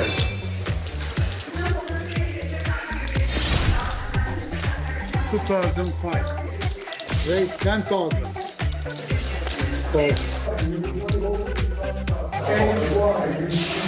Take this back. エース6ってどのぐらいこのフロップの時点で強いハンドっていう認識ですかこれ。まあ、トップヒットではあるんで強いハンドではあると思うんですけど、5人のマルチなんでこの中にエースを持ってる人もいるんじゃないかなっていうのが僕がまず思ったことですかね。人数も減ってほしいしトップヒットだからという意味でバリューという気持ちで僕は打ちました。発想としてはすごいいいんじゃないかなって個人的には思います。ただ結構ルースなプレイヤーが多いフィールドで5人とかマルチウェイとかだとさっきエース6以上のハンドを持ってる可能性があるっていう話をしたんですけど、じゃなくても例えば、片方が1人が8持ってて、1人がストレートドロー持っててみたいな感じだと、3人とか4人とかになっていくとこのエース6のエースヒットのみみたいなハンドってものすごい勝率が減っちゃうので、結構ドローとか、あまり強い発展目がない5A とかだったら全然ベットしないでチェックっていう選択肢を結構持ってチェックの選択肢も思いますね。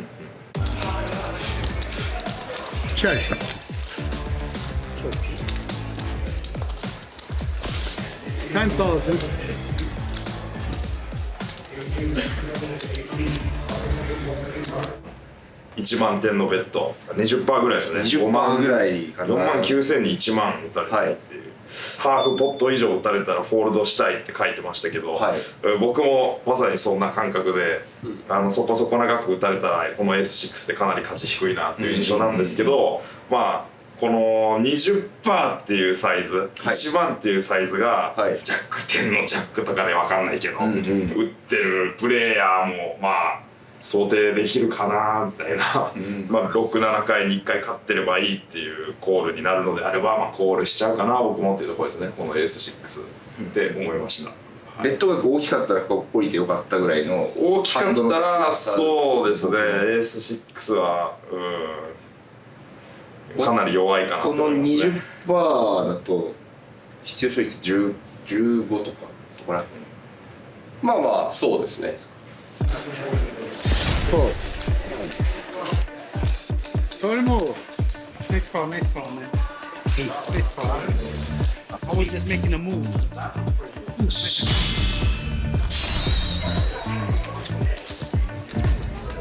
マルチウェイになるとより考えることが多いというか、マルチウェイで後ろにプレイヤーがいる中で同じサイズ打たれた時の方が、そのベッターのことも気にしなきゃいけないし、後ろに控えてるプレイヤーのレンジも気にしなきゃいけないということで、受け手側はよりプレッシャーを強く感じてしか打たれたので、逆にブラフ寄りでベットする時も多少サイズを下げたりっていうのは検討できることは多いかなっていうことも考えたりします。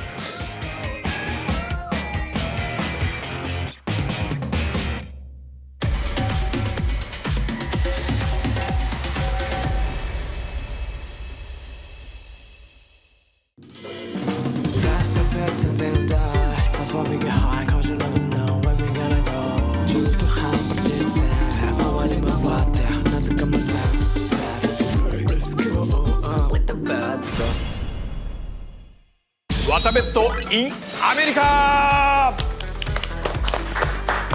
どうもアンジャッシュの渡部でございます。ワタベット in アメリカ第3話でございます。今回はですね、ポーカー芸人私の後輩諸角とですね、プロポーカープレイヤー2人が計3人がロサンゼルスでポーカーに挑戦しております。もちろん私のお金で挑戦しております。はい、今日はですね、その私の100万円の運命を握るワタベッツ3人来ていただいてます。どうも。はい、ワタベッツの諸角直也です。よろしくお願いします。ワタベッツのクズです。よろしくお願いします。ワタベッツのクズです。なんと待ちなさい、あんた私。3人じゃないの。もう1人いたでしょ。1人海外旅行に。ブロッコリーさん。はい、ブロッコリーさん。海外旅行。ブロッコリーさんちゃんとこれレギュラーだって自覚あんのかなどういう感覚なのその人は。そうですね、だから僕もちょっとマレーシア行ってくるわって言われたんで、ああ来ない感じなんだみたいな、なったんですけど、そんなのはいいの？一応こう収録日は来るって約束で始めたわけでしょ、そうですね、そうですね、こちらも驚いております。驚くし、なんかブロッコリーさんが勝ってもあんまもう嬉しくないね、これしてないんだもんってそう応援できないよそんな。ポーカー3日目、この日は午前中諸角からのリクエストに応え、ある場所に向かっていた。おお、着きました。例のハリウッドです、こんな山の上にあるんですね。なんかこのスポットってこれ以外何もない場所です。ちょっと打っていいですか？打つとは何どうしたえ何してんのね、まだちっちゃいなダイヤモンド。いや何してんのこれ。イエーイじゃないよ。焼いてますね、楽しそう。なんで何の説明もなく終わったんだ。お疲れ様です。さあ3日目が始まりますけども、初日まさかのマイナスからのスタートを昨日もうまくるという、まくりましたね。さすがです。ありがとうございます。僕だけちょっとまだ獲得な賞金がないんですけども、今日こそは順位上がってきてるわけですか？順位は上がってきてるんですよ。はい、もう本当右肩上がり。16位、8位なんで。このままうまくいけばいい感じだったんでね、お力になれると思います。またちょっと最後ね不運があって、最後引き続き稼いでみてください。まあ今日も5-5からですかね。とりあえずで今日なんか1000ドル以上勝ったら、そのまま5-10ちょっと行ってみようかな。ああなるほど。順調なクズ、今日勝てばレートを上げてより大きな勝ち額を目指す。頼もしいねクズさん、頑張りたいところですね。本当だったらこれかなりペース早めに上げてる話なんですけど、滞在期間もそんなめちゃくちゃ長いわけじゃないので、ちょっと1000ドル以上買ったら特攻しようかなと思ってます。いい作戦だと思います。頑張ります。僕ももちろん頑張ります。僕の大きな賞金で5-10に当ててもらうっていうこともありますからね。そうですね。今日一発取っていただいて、僕したいから、いいところしてっからね、もう本当に。そういう作戦で今日行きましょう。よろしくお願いします。お願いします。本日はですね、150ドルのトーナメントですね。昨日一昨日に引き続き出ていきたいと思います。昨日がですね、インマネ6位のところ8位という、はい、ギリギリの結果になってしまいましたので、今日こそインマネをして2人の足を引っ張らないようにしたいと思います。ちょっと勝ってる姿見たいね、モロが。諸角、今日こそインマネすることができるのか。トーナメント序盤から連続して高ハンドが入り、スタックを増やしていく。さらに諸角の手にプレミアハンドのクイーンズ。Please, 1000.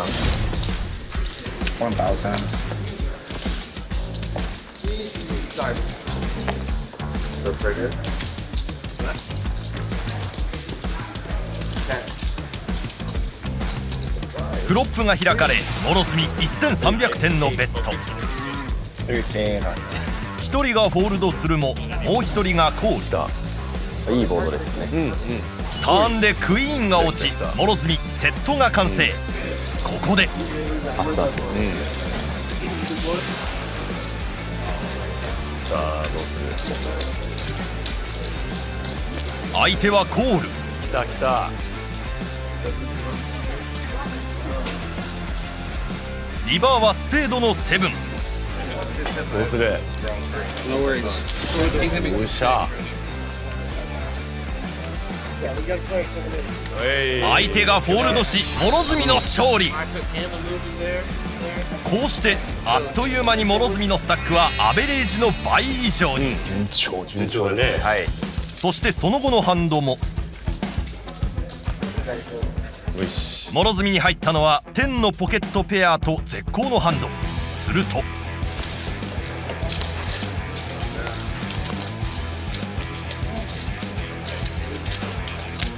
4人のリンプに対し諸角は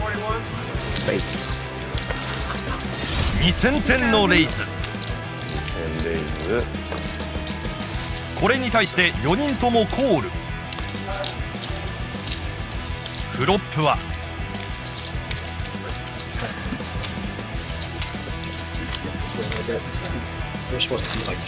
天がヒットし、またしてもセットが完成した諸角は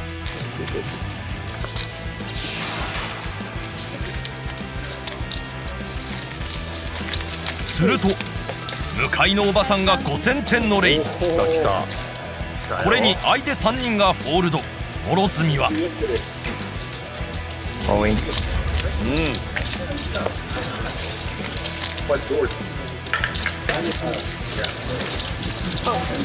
おばさんはコール。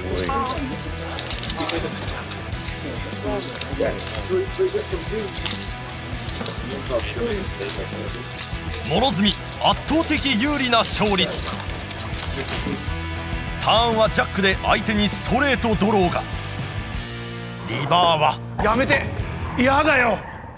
相手にストレートが完成し、諸角ここで敗退。かわいそうすぎる。うわー、きつかった。うわー、もう何度も見たこの姿。こ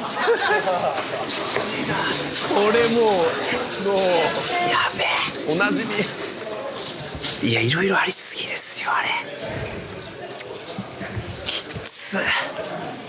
きつすぎますって。なんか今日すごい日でしたね。いや、めちゃくちゃハンド入って序盤で一気に倍ぐらいになったんですよ、と思ったらすっごい有利なオールに全部負けて。これまあでもまだ今始まって時間経ってないんで、ちょっとまあちょっとクズさんとねブロッコリーさんが会場別ってこともあってすぐ行ける距離ではないんですけど、まあここはもう諸角さん判断でリエントリーするのか、ちょっと会いたいけどね。ってところはちょっと委ねたくないよこの男の判断には。どうですか？リエントリーします。そうだね、時間あるもんね。お二人頑張っていただいてるんで。ポーカープレイヤーの顔になってきてる。諸角どうにか結果を残してくれ。諸角がリエントリーする一方、プロの2人はまずはブロッコリー。入ったハンドはキングス。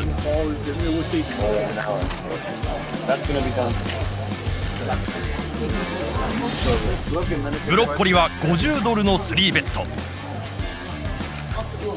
これに対し1人がコール。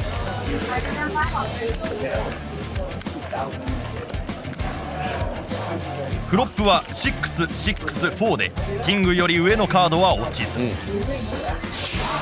ここで60ドルのベット。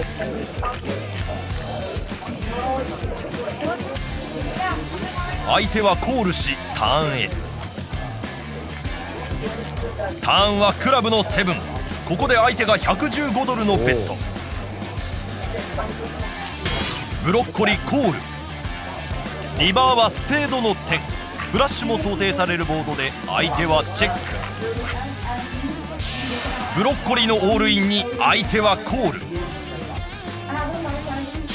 相手はマックしブロッコリーの勝利。リバーバニューベットなかなか打つの難しいところなんですけど、一方クズハンドはエースクイーンのスーテッド。15ドルのレイズに対し3人がコール。フロップではエースが揃いハートが2枚のフラッシュも狙えるカードが開かれた。すると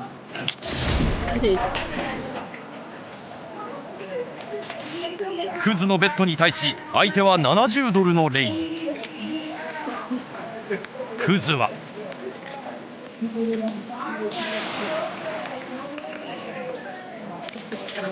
1人が降りヘッズアップに。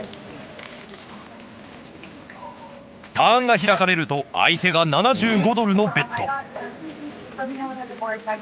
クズはここもコール。リバーでハートがヒットし、クズのハンドがフラッシュに。熱々です。濃い。長考するクズ。出した結論は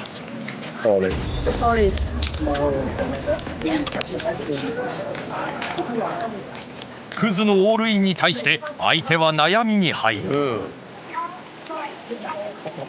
そして相手はコール。結果は、相手はマックシクズの勝利。おお、でかっ、でかい。あ、もうこれ1個でレート上がっちゃう。おお、でかいこれ。優勝賞金2500ドルのトーナメント。諸角がリエントリーして挑む後半戦は見応えないわ、もうこっち。あ、でもいいハンドです。諸角のハンドはエースキングのオフスート。でかいの見ちゃったから。レイス。すると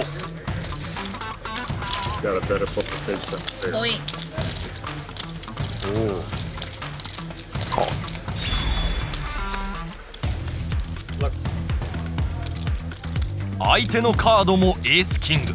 ほぼ同じハンドでカードが開かれるとフロップでダイヤが2枚、ターンもダイヤ、そしてリバーで4枚目のダイヤが落ちる。諸角にフラッシュが完成し勝利。めっちゃラッキーじゃんこれ。お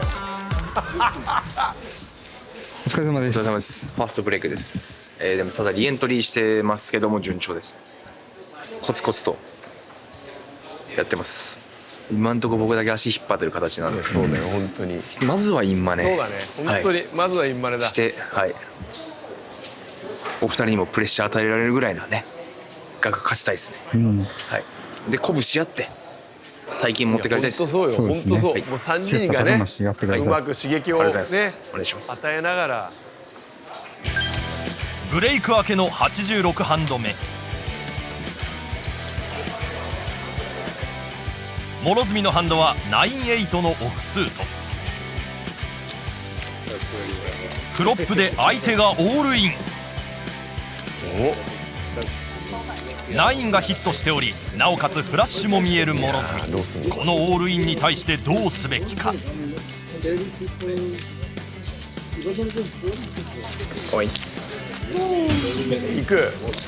しかし相手はエース10。諸角が勝つには9か8を引くしかない。そうだね。これは厳しい。諸角ここでチップを大量に減らしてしまう。チップは残り6000点。ここからオールインを通していかないと残るのが厳しい状況。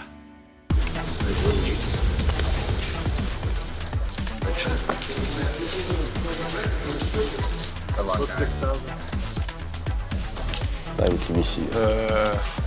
How much should I pay?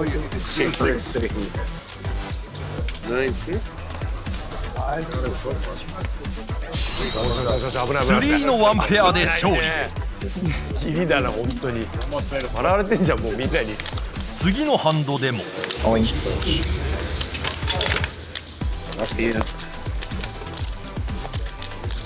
するしかないですね。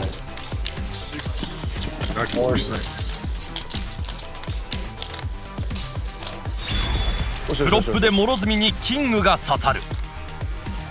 5か4が出なければ諸角の勝利だが。スローこれ。おお。ギリギリだなもう。さらに。おい。3回目のホールイン。全員をフォールドさせ3連続でオールイン勝負を制す。6000点だったスタックは9万2000点に回復。そして森谷さん2日連続ファイナルテーブル進出。おおナイスすごい。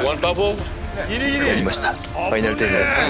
崖っぷちからの2日連続ファイナルテーブル進出。もうフィリピンで負け続けていた頃とは違う。インマネして渡部さんのお金を増やしたい。アベレージ17万7000点に対し諸角は9万2000点。ショートスタックだが1人飛ばせばインマネ確定。果たしておい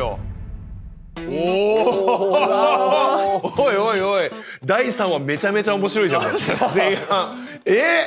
整理するとまた最初のトーナメントの最後の負け方とかは、あれしょうがない。あれは全然仕方ないです。ペンズのオールインですね。はい。あれもうおなじみだね。あれも何回も見ましたね。何回も見た。ついてねえなーっつってのモロの後ろ姿でリエントリーしてリエントリーしました。かなりこれ苦しい展開でしたよね。そうですね、かなり苦しい展開だったんですけど、だいぶプレーのオールインとかするべきところはちゃんとできてたんで、プレー自体はいいかな。いい。マックって言葉あったじゃないですか。あれは何ですか？マックは自分が負けたもう相手が先にエースのワンペアってなってて、自分がクイーンのワンペアってなってる時にもう反応見せないで負けましたよっていうがマック。これをやることのメリットデメリットどうなんですか？まだ相手の判断が分かんない時に、例えばブラフ嘘をついて失敗しちゃったと、こういう時もマックはしない方がいいです。なるほど。基本的にはもうショーをして、嘘だったらこの人嘘もつくんだなって相手も思ってくれますし、たまに見間違いで、本当は勝ってたのにマックしちゃったみたいなことってそんなことあるんだ。勘違いで結構あります。で1回マックしちゃうと、もうこれやっぱ勝ってましたっていうのはルール上ダメなので。なるほど。だから基本的によく分かんなかったら絶対ハンドは見せた方がいい。なるほどね。でも彼らがマックしてる理由はそれをも利用したいってことなんですね。プラスどっちかっていうとカジノではなんか負けてたら恥ずかしいみたいな人もいるというか、とかあとはブラフしてもブラフを見せるのがもうちょっと嫌だからもうこのままマックみたいなそういう人はいるんですけど、今日は全部ショーした方がいいかなと思います。なるほどね。そういうことなんだ。で、それがあってリエントリーで見事あそこからなんとかファイナルテーブルが9人でインマネが8人でも見事連日のファイナルテーブルちょっと前回のシーズンのやつだと、勝てるパターンっていうのがあるかどうかでちょっと不安だったんですけど、ちゃんと今のところはいい調子で進んでるので、まさかのねポーカーの番組で1回も勝ってるとこ見てないですよね。そうなんです。ありえます。それで終わってそのシーズン2があるってどうなってんですかこれ本当に。ありがとうございます。見応えのないシーズン1ってラッキーなんだね。俺らは2回目のチャンスをいただけてるわけだから。よしちょっと行きましょうか後半。じゃあどうぞ VTR。お疲れ様でした。お疲れでした。3日目が終わりましたけども収支発表ということで誰から聞きました？僕今日最後でいいですか？じゃあ僕が言います。何僕は本日は$1349勝ちで終わりました。すごいです。すごいですね。ちょっとね後半戦失速して若干減らしちゃったんですけど。減らしてもそれだけ今回は素晴らしい。よかったです。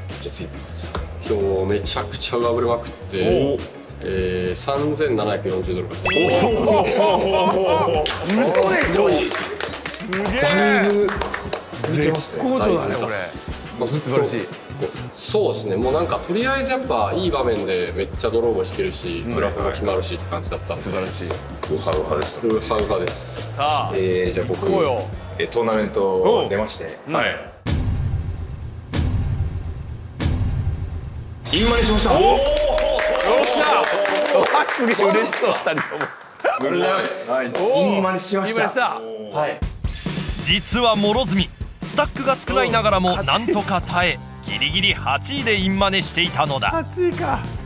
リエントリー1回150出しのやつですか。150出しもうついにしまして、賞金はいいくら$220。あれリエントリーしてるとマイナス$220。今ねおめでとうございます。優しいなチームメイト。$80マイナス。まあギリマイナスぐらいきついっすね。きついっすね。確かに。こんなきついんでしたっけ？トーナメントって。トーナメントは厳しい世界ですね。ナイスです。ありがとうございます。そうですね。熱いまで。はい。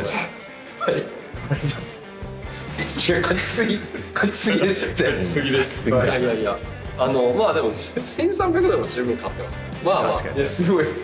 すごい俺もなんか負けて俺インマネしてちょっとなんかどやりたかったんですけど勝ちすぎてるし俺マイナスですまだ足引っ張ってる。まあまあ確かにということで、今日の収支的には、プラス5009ドルです。ありがとうございます。本当にありがとうございます。本当にすみません。マイナスこれだけマイナス。昨日もそうか。僕だけマイナスです。この3日間では一番勝った日です。戻ってきたんで。出すだけだったのが戻ってきてるんで、っていう意味では一番、ということで3日間の合計がですねプラス6837ドルです。すごいじゃん。いやこんな順調なことあります？今でこれあれだいぶ倍ぐらいになりましたね。もう倍になってんですか？もう倍。確かにすごい。これすごいですよ。3日で倍なんで本当に順調にいきそう言ってたら5倍とか6倍ぐらいになっちゃう。順調に行き過ぎだそれ。ありますよね。ありますよね。いやこのまま5倍6倍は諸角さんに全てかかってるんで、5倍6倍お願いします。いやはい。もう精一杯やらせていただきます。うわーちょっとでかい。いやすごい一日だったね。いや3日目ですよまだ。ということで結果を。はい結果こうなっております。うわーいや待ってもうトータルでもう200万近くなってんだ。すごいねこれ。70だからそうだよね。71万6000で問題のなんかインマネはしたんです。だって8位だとこれしかもらえないんだ。そうなんですよ。その1位がちゃんとでかいんですけど、その8位とかだとそのエントリーの倍ぐらいにしかならないんですよ。そうですね。諸角さんの今結構久しぶりだと思うんですけど。いや確かに。いつ以来ですかだって。28試合ぶりの今ね。28試合ぶり。28日ぶりってことですかね。そうです。すげえな。ほぼ1ヶ月。すごいね。忘れてるもん前インマネしたのなんて。今ちらっと映る限りで諸角のいわゆるプレーは内容いかがですか。全体的にいいプレーは増えてきたんですけど、まあ懸念点は安いんですよね。サイズが基本的に。なるほど。基本参加したら運が良ければオールインまで持っていこうっていうのがポーカーの基本コンセプトなんですけど、なんかこう安く打ってるって感じがあるので、もうちょっとだけ高いサイズ使えたらワンテンかなって感じですね。なるほど。あとも張り方だ。もうちょっといった方がいいということですね。わかりました。ということで今日はここまでなんですが、次回はより面白いかもしれません。本当ですか？私あなたたちのこと全く信用してませんよ。でも今すごい楽しい。いつもとやっぱシーズン1と全然違うこの高揚感あります。浮いてるから浮いてるんだ。浮いたことプラスなんだ。青い文字を初めて見たんだこの間俺。赤しか見てなかったのに倍近くなってるんで。いやすごい。まあでもこれはね上振れてる。上振れてるというね。まあちょっとあれかもしれないけど、まあ期待しましょう。ということは次回また。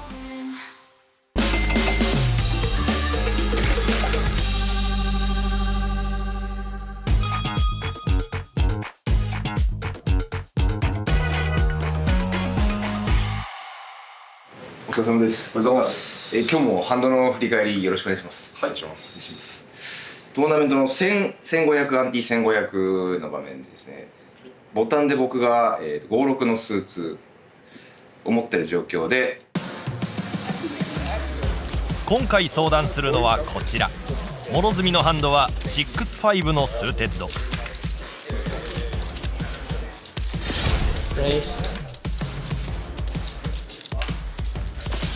諸角のレイズに対し2人がコール。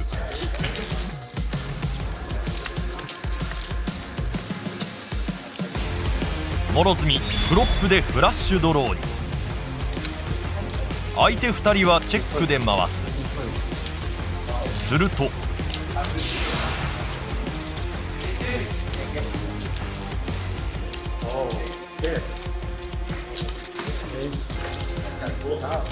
1人降りヘッズアップ。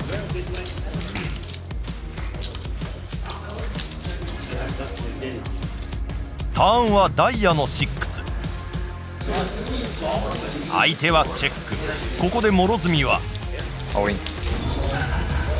オールインを選択した。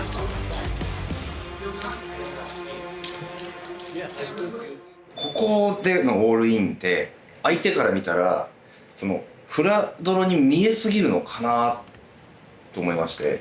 なるほどなるほど。はい。少なくともトリプルバレルでブラフに使うようなハンドになることは、今僕が想像する範囲ではあんまないかなっていう、はい、思いますね。この6ヒットっていうのはインポジションからトリプルバレルでリバーでブラフするレンジはもっとまたまでの段階で何もペアができてないようなところを用いるのが一番理想形で、なぜならそのビッグブラインドがフロップやターンをコールしてリバーでオールインに対してフォールドするようなブラフターゲットになるようなハンドっていうのが、そういったまさにこういった5-6のクラブですとか、あとは 7X のダイヤみたいな弱いヒットとフラッシュドローがあるからターンまではコールできる。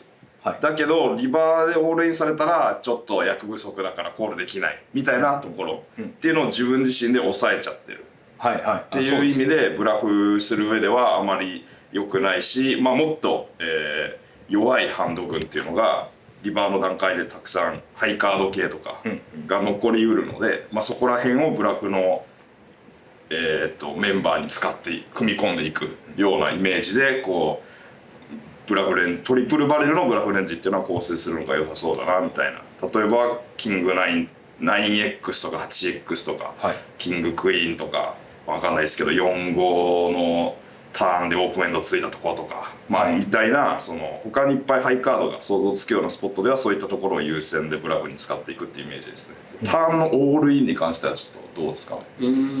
なんかオールイン自体は正直なんかめっちゃマイナスかって言われると別に多分そんなめちゃくちゃ悪いプレーではないんですけど、なんかこのツートーンボード、そうですね、2種類の色があるボードですね。ダイヤクラブのボードとかだと特にそのインポジション側、自分側が今回はポジションが後側のボタンだったと思うんですけど、インポジション側ってこれ例えばブラフでフラッシュドローとか別途して、5-6とかまさになんですけど、これオールイン返ってきたらめちゃくちゃもったいなくないですか？そうですね、めちゃくちゃしんどいです。そうですよね。でインポジションチェックしたら次のリバーが見れるんで、リバー見るか別途した相手からオールインが返ってきてうわ最悪やと思いながらコールしなきゃいけないとか降りなきゃいけないみたいな状況の2択を攻められてるんですけど、でブラフの方が価値が高いと思ったら全然オールインこれいっちゃってもいいんですけど、例えば7-8も下ろせないとか仮にですねオールインして7-8この相手降りると思いますかってなって、いや7-8降りないっすねみたいな、ジャックにいったジャックは絶対降りないっすねだったら別にチェックの方がいいですし、それ踏まえた上で多分実況的には僕的にはオールイン自体は悪くないかなと思うんで。ありがとうございます。いずれにしても何か重大なミスとかがここで起きてる感じではアクションだけで見るとなさそう。ないですね。それはここではないかな。怖いっす。毎日怖いっすねもう。はい。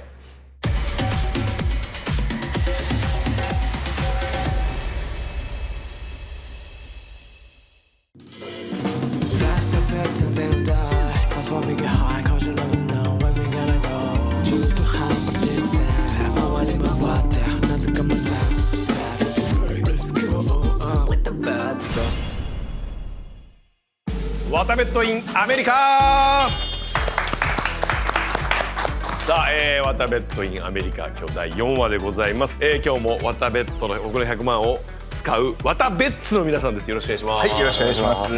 諸角直哉です。よろしくお願いします。クズです。よろしくお願いします。もう一人ブロッコリーさんは今日はちなみに今日も旅行に行かれてるということで3本撮りですからね。来週もいませんね。じゃあね。どこマレーシア？マレーシアですね。マレーシアに行ってるということでね。ちょっと渡部が嫌いになったってお伝えください。ちょっと必ず次回自覚がないと。必ず次回俺は4人で分かち合いたいの。ただね4人で苦しみも悲しみもね楽しみも4人でよっしゃってこう一喜一憂したいのよ。いないってどういうことやってる？すみません、ちょっと撮影終わりすぐ電話してください。本当にもう渡部がピリピリしてたって言ってたよ。でなんか聞いたらなんかこれどっか行ったらカジノ行ったの？あ、僕そう韓国に旅行に行きまして。旅行に行ったんですか？その時もカジノでポーカーをする機会がありまして、そこでもやっぱ勝ちました。勝ったの？はい。おかげさまでやっぱポーカー強くなってるんですよね。はい。いやその金をよこせよな絶対。使うなよ。この結果次第でもその金よこせこっちに。当たり前だろお前。これ旅費が浮いたぐらいですね。じゃあ絶対使うのそれ取っとけ。終わっても最終話で話しようその金については。いくら買ったじゃん。いくら買った日本円で。10万。10万だ。10万でも絶対手つけんだその10万は。絶対取っとけ。渡さなきゃいけない。もちろんだよ。何プライベートでカジノ買った話してんだよお前。本編で負けといて。嬉しくて。ダメだよな。さあじゃあなんか前回の終わりで次回またすごいって聞いたんでちょっと見ましょう。どうぞ。お疲れ様です。4日目のスタートになりましたけども、本日はですねちょっとあまりにも調子が良すぎるので、イネナルトバーガーに来ました。なんだこれ。手伝います。すいません。お二人がすごく調子いいんで、はいご褒美じゃないですけど出てきていただきました。大谷翔平選手も大絶賛しているハンバーガーショップということで食べたことはあります？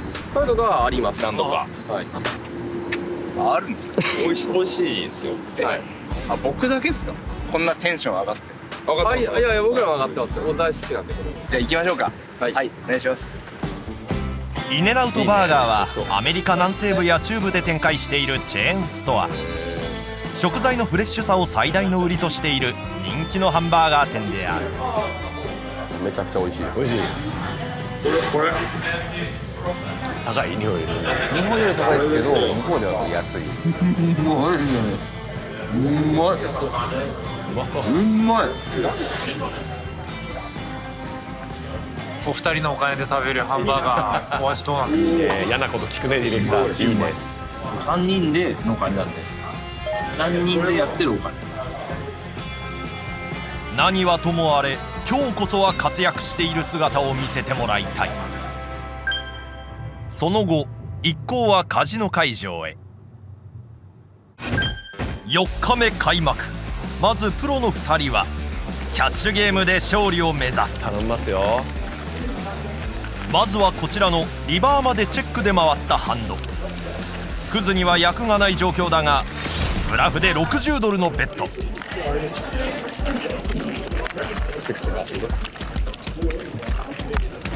ブラフで全員を下ろし見事勝利。素晴らしい。さらにこちらもクズが BB のゲーム。ハンドは8-6のオフスート。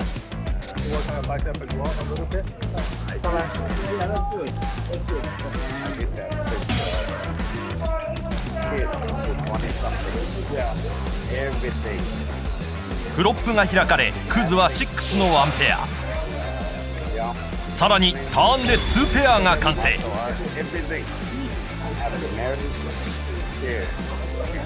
クズのベッドに相手はコール。5枚目が開きクズの役は2ペア。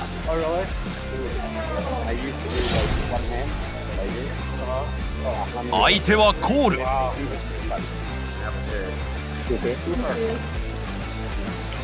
ここも見事勝利。一方ブロッコリーはターンが開きフラッシュが完成しているこの場面。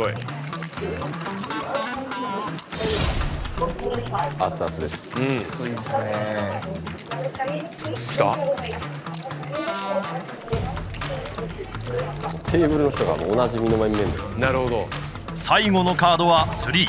相手にフラッシュよりも強い役ができる可能性があるカード。ブロッコリーはだね。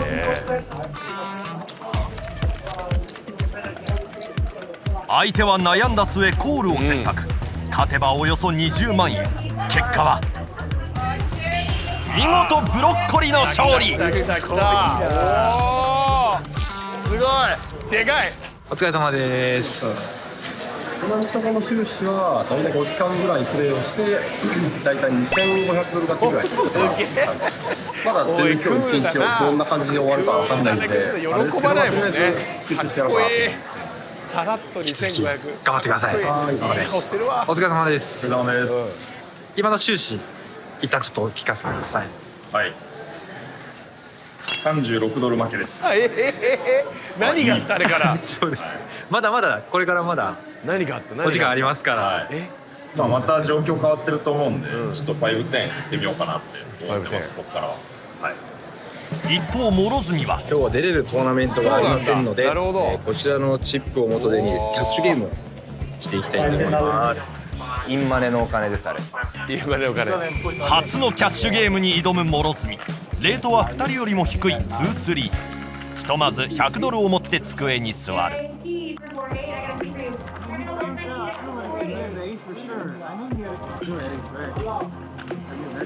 レイズ。エースキングの諸角はプリフロップでレイズ。それに対し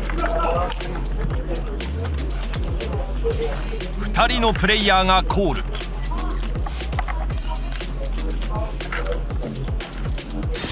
フロップでエースがペアに。ち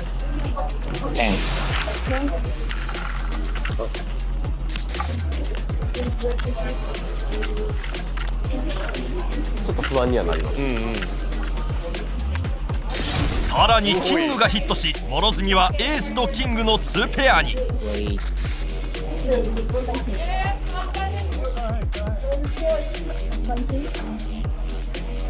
相手2人もコール。そんなことあんまないんだけど。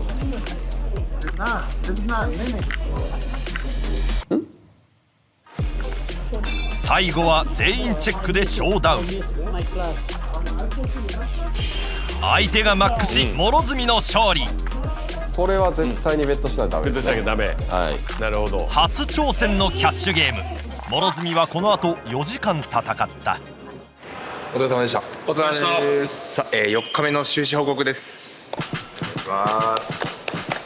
ぬるっと始まります。4日目の収支報告いきましょう。昨日までね、だいぶ浮いてはいるんですよ、調子よく。はいはいはい。5時間ぐらい僕キャッシュゲーム、僕今日、そう今日からキャッシュゲームですね。はいはい。結局どのステークス座ったんですか？2-3。はい。スバインがスバインが120ドル。そのぐらいで皆さん入ってた、そのぐらいかと思います。で、5時間打ちまして、マイナス75ドル。まあなんかそんなめっちゃ減ってもないし、はいはい。ちなみにどうですか？トーナメントキャッシュだったら。いやなんかそうですね。皆さん簡単にやってくるなというか、そのリンプが多いんで、とてつもないマルチと言いますか。なんでベッドサイジングをずっと悩みながらやって、はい。最後まで慣れないままマイナス75といったところですね。はい。ちょっと違うんだ。まあ初日なんでそんなもんかなってところはあるっすよね。これに関して。ちょっと慣れていかなきゃいけないなっていう。じゃあ僕からいいですか？ OK です。5-10と5-5を合わせて打って1640ドル負けました。おお、なるほどね。1640負け。なんだよ。負けてるじゃないですか。負けましたね。片手にワイン持って。ワインかいこういうテーブルだったんです。なんか結構飲んでるテーブルありますね。確かになんかみんなでなんか飲もうでみたいな。そうやられました。酔っ払いに。やられたんですね。選別にもらってきました最後に。はい。僕の1600ぐらいの負け以上に勝っててほしいなって思いながら今。頼むよ。なるほどなるほど。そうですね。大黒柱。はい。はい。今回の、僕は収支は、まあ、5-10を今日ずっと打って、5-10ですね、今日。2704ドルプラス。さすがだな、クズさん。さすが。毎日プラスっすね、今んとこ。そんなうまいこといくわけないんですけど、今んとこはプラスです。ありがとうございます。今日も勝ちってことで。今日も3人でやってますから。3人でやってるんで、今日も。プラスということですよ。すごいわ。ということで、本日の4日目のプラスがですね、989ドルプラスですね。耐えた。耐えました。耐えてます。ありがとうございます。本当に。本日までの全体の収支が、7826ドルプラスとなっております。見事。まあいい感じっていうか、いや順調すぎますって。良すぎる感じの。こんな順調にいくんですか？ポーカーって。はい。素晴らしすぎますよ。ということで渡部さん、本日も3人合わせてですね7826ドルプラスになっております。お前がまとめるな、3人でやってます。クズさんにこれもやらせろ。何度も言いますが勝った人がこれ言うんだよ。その引き続き頑張っていきますのでよろしくお願いします。もう一つだけご報告がありまして、実は諸角キャッシュゲームを打つ前にこんなことをしていた。私はですねトーナメントがないですし、私だけ勝ってないんで皆様の選択を今日はしに行きます。いいね。こういうところで少しでもチームだからね、チームとして役に立てたらなという思いです。役に立ちたい、そういう気持ちです。なんで、はい、皆様の選択を今日はしに行きます。はい、行きましょう。溜まっている洋服の洗濯を諸角が担当していた。アメリカでも豊富にあるコインランドリー。やり方は日本と同じ。ランドリーマックスで早速、入れていきます。洗濯物を洗濯、そして乾燥機にかけて3時間。時間かかるんですよ。時間かかるね、やっぱ結構かかりますね。やっぱ終わりました全部。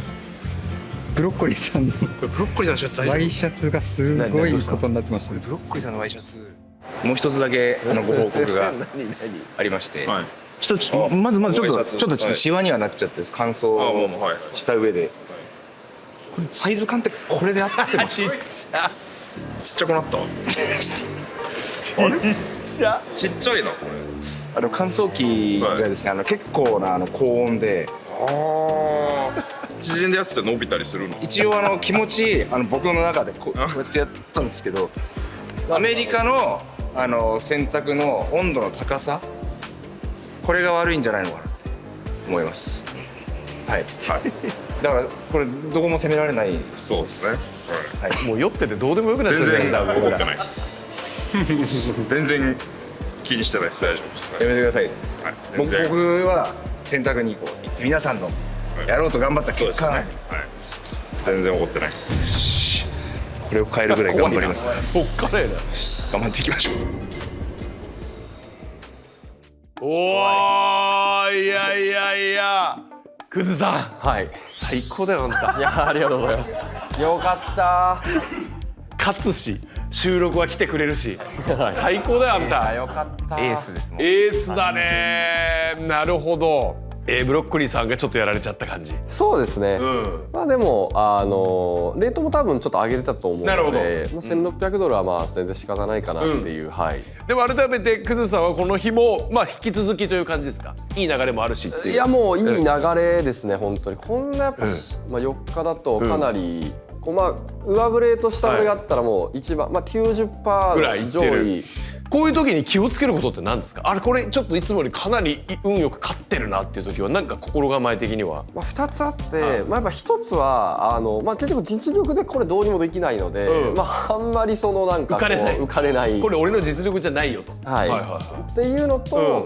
まあ、あとはあんまり収支のことは考えないというか、今は別にプラマイゼロでもプラス100万円でも、まあ、マイナス100万円でも別にやるプレーは一緒なんで。なるほど。まあ、勝ってるからプレー変えるとかやっちゃうとよくない。なるほどね。これで勝ってるからちょっと大胆にしてみようとじゃないってことですね。やることはずっと一緒。ずっと一緒に。あとね、なんかいわゆるちょっと役がないのにブラフで下ろしたようなとこあったじゃないですか。あれは何が根拠でここはブラフでいけるって決めるんですか？ビッグブラインドで今回僕は参加したんですけど、まあ結構これ7ヒット7のストレートを持ってるようなハンドだったりとか、あとは86とか98みたいな2ペアになるようなハンドでは僕は割と多いので、対戦相手からすると割とまあ僕はバリューベッド普通に勝ってて強いハンドでベッドランドは相手目線だと多そうなるほど。なんでたまにこういうところのブラフは、バリューベッドを打つ時があるので、こういった嘘もたまについてた方がいいなっていうのでシチュエーションでちょっとブラフをしてみたっていうスポットです。これは変な話、ブラフが見破られて負けてもいいという考え方。もちろんです。もうまさしく、はい。もしこれコールされてエース役出てきても、次はその相手がもうちょっとフランクにコールしてくれるので、そうなったら例えば自分の56とか86がうまいことバリューベッドとして稼げるベッドに変わる感じ。すごいな。これどのぐらいのトータルで考えてその考え方は？まあ全然1日単位ぐらいでも。もちろん対戦相手が一緒の場合ですよね。そうですそうです。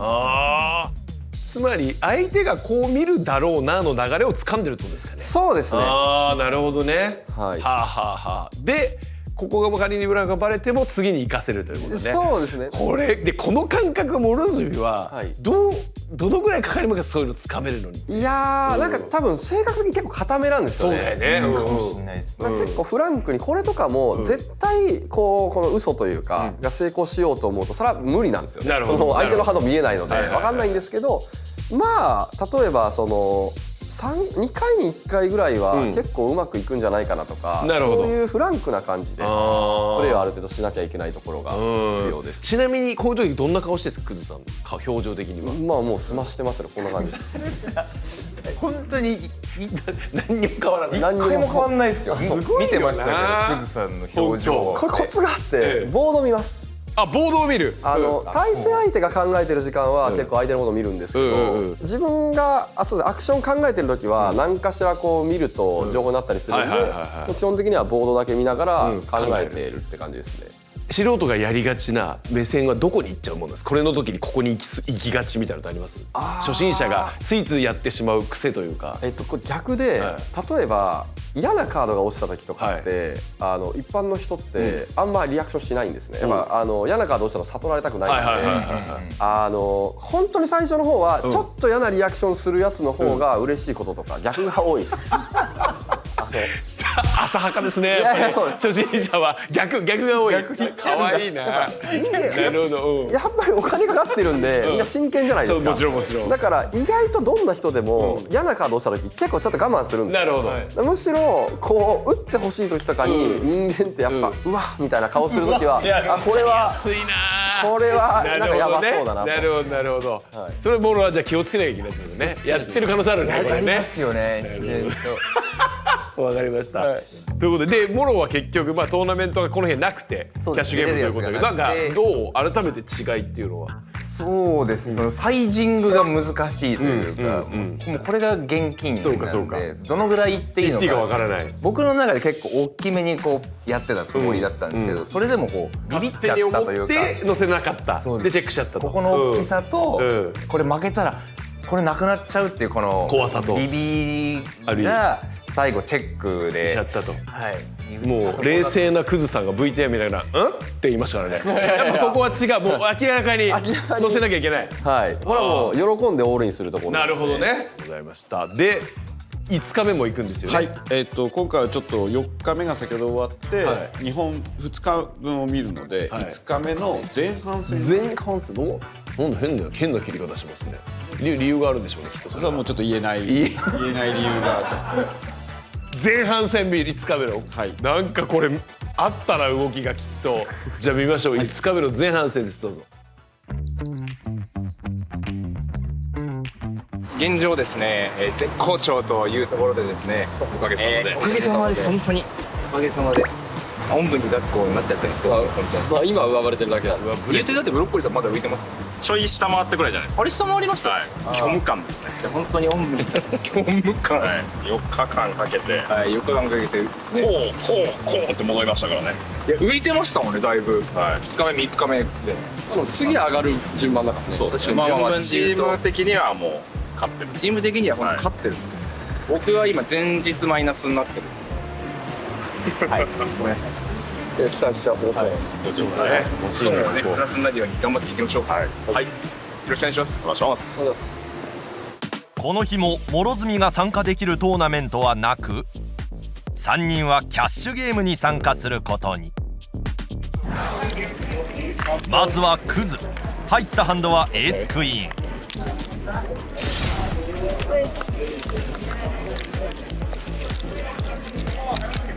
1人のプレイヤーがコール、続くプレイヤーが135ドルの3ベット。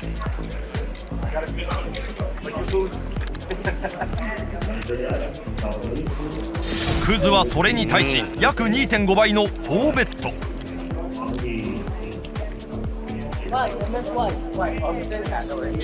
これに相手プレイヤーはフォールドし勝利。半分ブラフの次のゲーム、クズのハンドはジャックと9。ターン時点で9のワンペアがある状況。するとポットオーバーの$150のベッド。ここも相手をフォールドさせクズの勝利。一方ブロッコリー$25のレイズに対し相手が$75の3ベッド。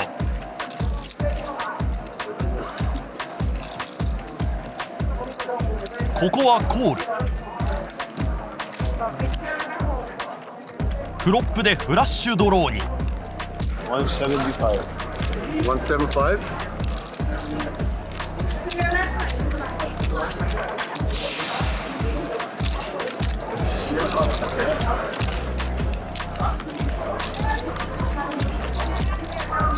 ターンはお互いチェックで回す。リバーが開き5がヒットしたもののフラッシュは完成せず、相手は$200のベッド。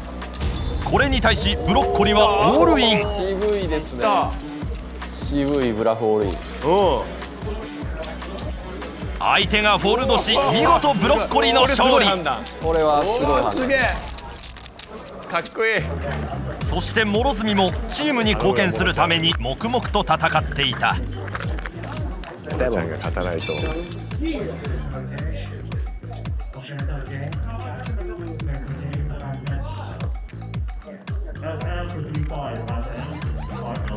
フロップにはクイーンがあり10より上のカードが出てしまう。相手からは$13のベッド。諸角はオールイン。なるほど。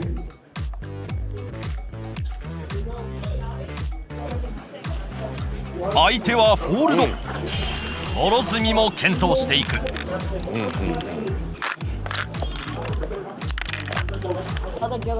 しかし攻め手に欠ける状況が続いてしまい諸角はフォールドを連発。気がつけばじわじわと持ち金だけが減っていき長時間に及び諸角は軌道に乗れずにいた。なんかさらっと追加してんじゃんもうそこで。びっくりした今。追加じゃないよ。お疲れ様です。どうですか調子は？負けてます。あらま。$100を持って入ったんですけどそれ全部なくなっちゃってまた今別で追加して頑張ってます、なかなか結果を出せない諸角。しかし、何免許証とか全員取られて僕も今パスポート取られてる状態なんですよ。は？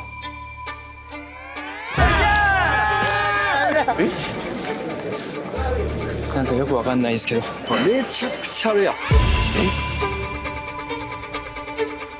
俺も打たない。俺打たないですもん。打たないわよ。決定。何？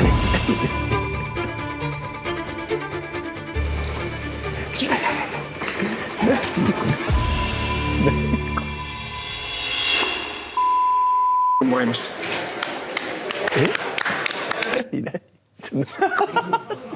すごい。これ大丈夫これ。こんな振っちゃってね。すごい煽り。何よ。よくわかんない。勝ったのか事件なのか。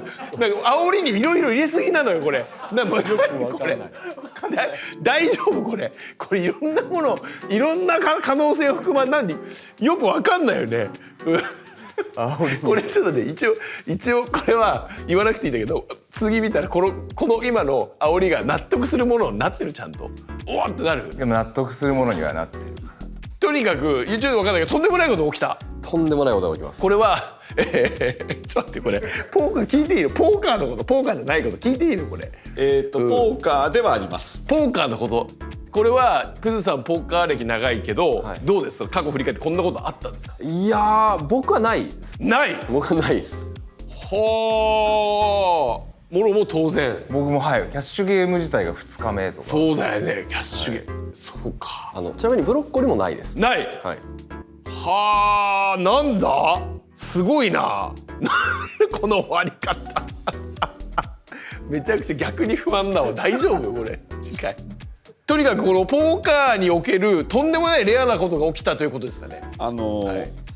いろんなポーカー YouTube とか、まあ、ポーカー番組とか、なんか結構いろんなところにコンテンツがあるんですけど、映像として見るのは初めてですね。何話は聞いたことあるんですけど。話は聞いたことある。はい。じゃあこれはもうある意味次回はもう史上初の映像になるってことですね。そうです。ポーカーと思ってます。ポーカーの歴史上史上初映像が流れる。日本では多分だとない。もしかして海外のそういうのではそのレベルですか。あるかもしれないんですけど。知らないけど、まあ少なくとも見漁ってる限りはないと思います。逆にどうなんですかね。あんまり動画とかでは僕あんま見たことないです。ああ、そう。はい。なんだろう。もうなんか刺されるとこですか。入ってはきてるんで。下手だね。脇腹刺されるとか確か見たことないよ。ポーカーの映像で負けすぎて刺されるポーカーテープって。ちょっと待ってこれ収支もすごいじゃん。200万超えたよ。素晴らしい。いや、クズさん、もう看板素晴らしいね、ここまでね。いつまでね、この日だけでもだからクズさんが38万買ってくれて、でブロッコリーさんをちょっとやられて20万円か4万やられて、モロがちょっとやっちゃったってやつね。ただまあこんなことはどうでもいいんでしょ。次回見ちゃったら。そうですね。はい。ちょっと今回すぐにもう次に行きたい。1週間これ空くので。もう見てる人は1週間後でしか見れない。そうか。うわー、これはすごいね。いやー、もう始まってんじゃない、考察は。ワタベットファンがあれじゃないかこれじゃないかみたいなね。とりあえず一旦第4話ですね。はい、第4話ワタベットイヤメカ以上でございます。次回超ご期待ください。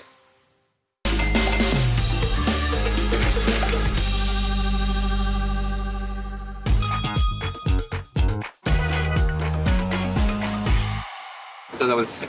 おはようございます。まず本日もハンドの振り返りの方よろしくお願いします。お願いします。お願いします。ベッドのサイジングについて結構自分の中で分かんないんで。なるほど。はい。まあシチュエーションは自分のハンドはまずエースキングのスーツで、3ウェイなんですけど、まず前の UTG のおじさんがリンピコールで、自分ロージャックで10ドルのレイズ。はい、ハイジャックのおじさんがコール、でこの3人の3ウェイ、スタックとしてはおじさんが150ドルぐらい、自分が100ドルで、ここのおじさんはもう50ドルぐらいなスタックサイズです。まず聞きたいのは、オープンレイズのサイジング、これでいいのかなってところから聞いていっていいですかね。1人リンプがいる状態で僕のエースキングのオープンレイズも、気持ち少なかったのかなって自分の中では思ってる。なるほど。まあプリフラップのレイズサイドはそのぐらいでいいと思います。50ドルでまあプレーをしなきゃいけないってなった時に、3ドルのリンクがいて、コールをしたプレイヤーがいてて、それ例えば15ドルとか、18ドルとかレイズしちゃうと、これ50ドルのプレイヤーがオールにしていても基本的には降りれないんですね。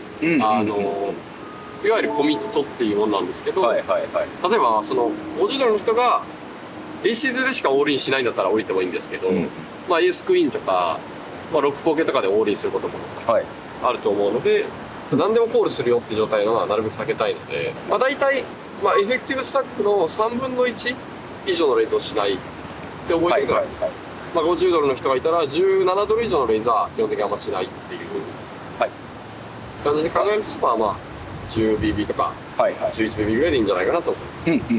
フロップがですね、エースのトップヒットだったんで、まず、CB をまず10ドル続けてベットした。35ドルのポットに対して10ドルたら全員コールされまして、で、ターンのカードがキングして2ペア、フラッシュドローは完成してる。フラッシュドローは完成してない2ペアです。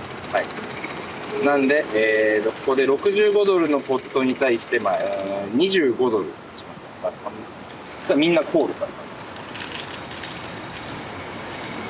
ですよ。で、リバーのカードがまあ4ですね。ダイヤの4が打ちまして、おじさんは相変わらずチェックで、僕のここの考えたことなんですけど、このハイジャックの人の情報は、まあ、こんな別にレンジ広くない人だという感覚なんで、イメージここまでついてこれてるのは、まあ、想定レンジ何かに7ポケとか9ポケもあるんじゃないかなっていう、発想があったんで、チェックで回して、そしたらおじさんもチェックで、まあ、マックで結局捨てちゃって何持ってたか分かんなかったんですけど、99や77を恐れてチェックみたいな感覚はちょっと、相手のレンジを強く見積もりすぎてるかなっていう、まあ、バリューベッドにいけるぐらい強いかなっていう感じですね。トリプルバレル打てるぐらい結局最終的には強かったので、ハンドの強さがあるよ。この見積もりをもう少し広く捉えておくべき。今これでもだいぶ優しく言ってるんですけど、リバーは鉄ベッドですね。鉄ベッドこれちょっと今だいぶ言葉選びすぎてたんで、これをチェックするのはやべえっすよ。これはなんだちょっと大丈夫かってなるぐらいのミスです。これも完全なミス。これはミスですね。完全なミス出ました。結構根本的な問題があって、多分負けるのにビビりすぎなんですけど。でポーカーってめっちゃ差がつくポイントがあって、これ多分別に他の人がやったらオールインできる人いると思うんですよ。今回諸角さんがしてないと、ここできてる人とできてない人でめちゃくちゃ差がついてくるんですよ、この先というか。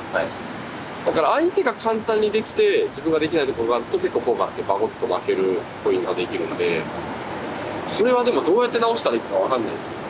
まあ結構経験してなんでしょう、たまに傷ついて体で覚えていくみたいな感覚もやっぱ一定数必要かなとは思いますね。このハンドってもしかして俺が思ってるより強くなかったのかなとか、逆に打てるぐらい強いのかなとかってこう感覚値で覚えていくみたいな部分もあるし、本当に初めてのキャッシュで、これが本当にもう現金じゃないですか。これを失う怖さも正直あります。このそうですね。ただ気持ち面は買うんですけど、その上でもあるシチュエーションですよね。40BB だから、そこは結構引っかかってるというか、なんか GTO ミダラとか使った方がいいかもね。なんかこう軽くその GTO の戦略とかを見てもらって、大体こんな感じみたいな、そういうのちょっと見ながら、基本ここは絶対にオールインだ、ここは絶対にホールダーみたいなラインっていうのは押さえていった方がいいですね、これは。これはもう絶対だったってことですよね。これ絶対です。優勝できそうですかね、諸角さん、今回のコマースで。優勝できるでしょう。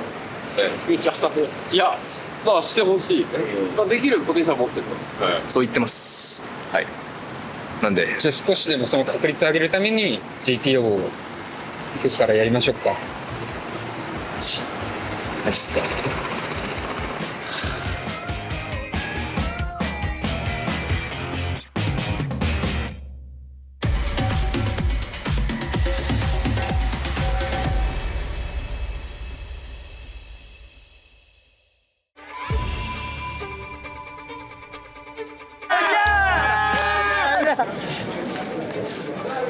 なんかよくわかんないですけど、めちゃくちゃレア。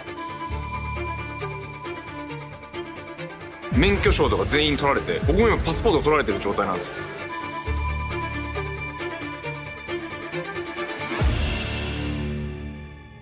ワタベット in アメリカ。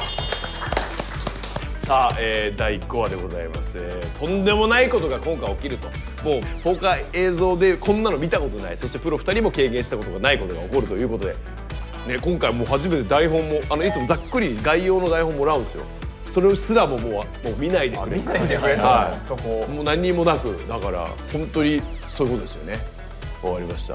改めてだけどポーカーの過去の映像やなんかでは見たことないよ、なかなかない、なかなかない。なるほど。じゃあその衝撃映像いきましょう、どうぞ。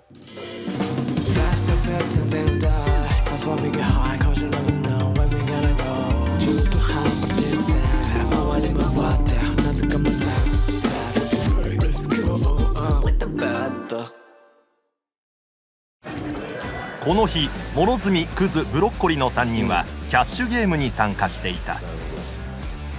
まずはブロッコリー、エースキングと強いハンドが入る。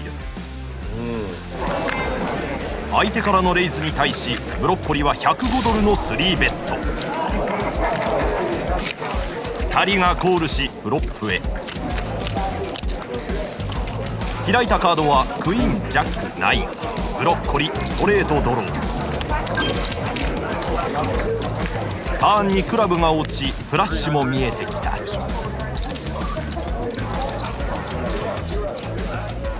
やいやコール、いやいやコール。リバーはスペードの8。ブロッコリーの役はキングの1ペア。相手はチェック。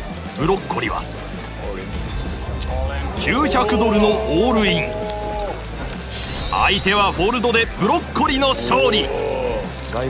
順調に勝ち越し、アメリカに来てブロッコリー史上最高の収益。すごいな。一方この日クズはなかなかハンドが噛み合わず、そんな日もあるよそりゃ。アメリカに来て初めて収支をマイナスにして終えた。大丈夫、誰も怒らない。あなたには視聴者も絶対怒らない。ありがとうございます、ただプロ2人を完全にぶっちぎる報告をしてきたのがこの男。一体何が起きたのか。2-3のテーブルで諸角は100ドルほど負けている状態。そしてそれは突然やってきた。諸角のハンドはクイーンズ。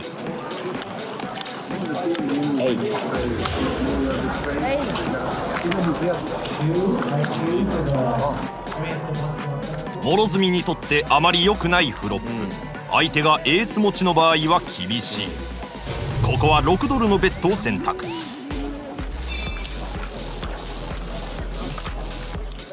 ターンはジャック。さらに悩ましい展開だが全員チェックでリバーへ。諸角エースとクイーンのフルハウスに。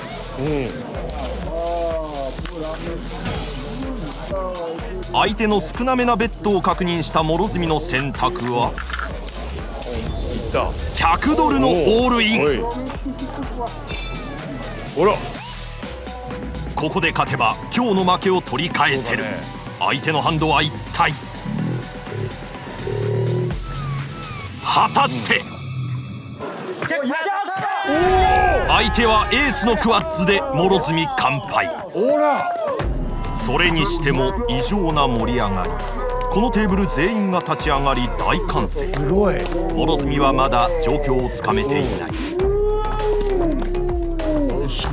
すると他のテーブルからも人が集まり、カジノの偉い人までも。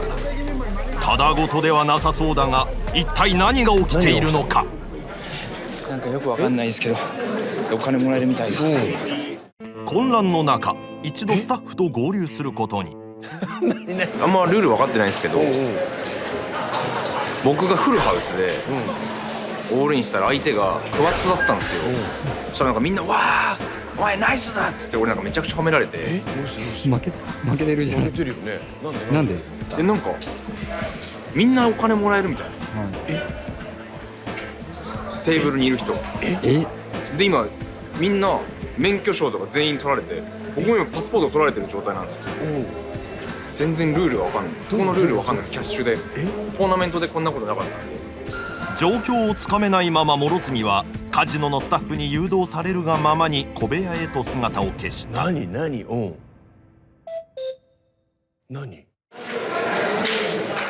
うしたやばいっす。どうしたやばいっす。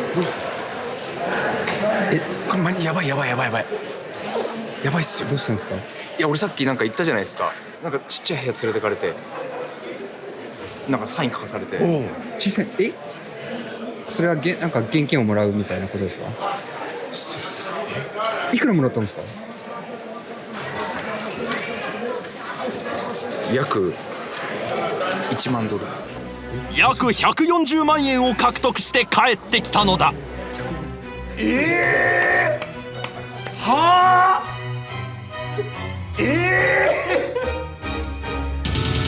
体何が。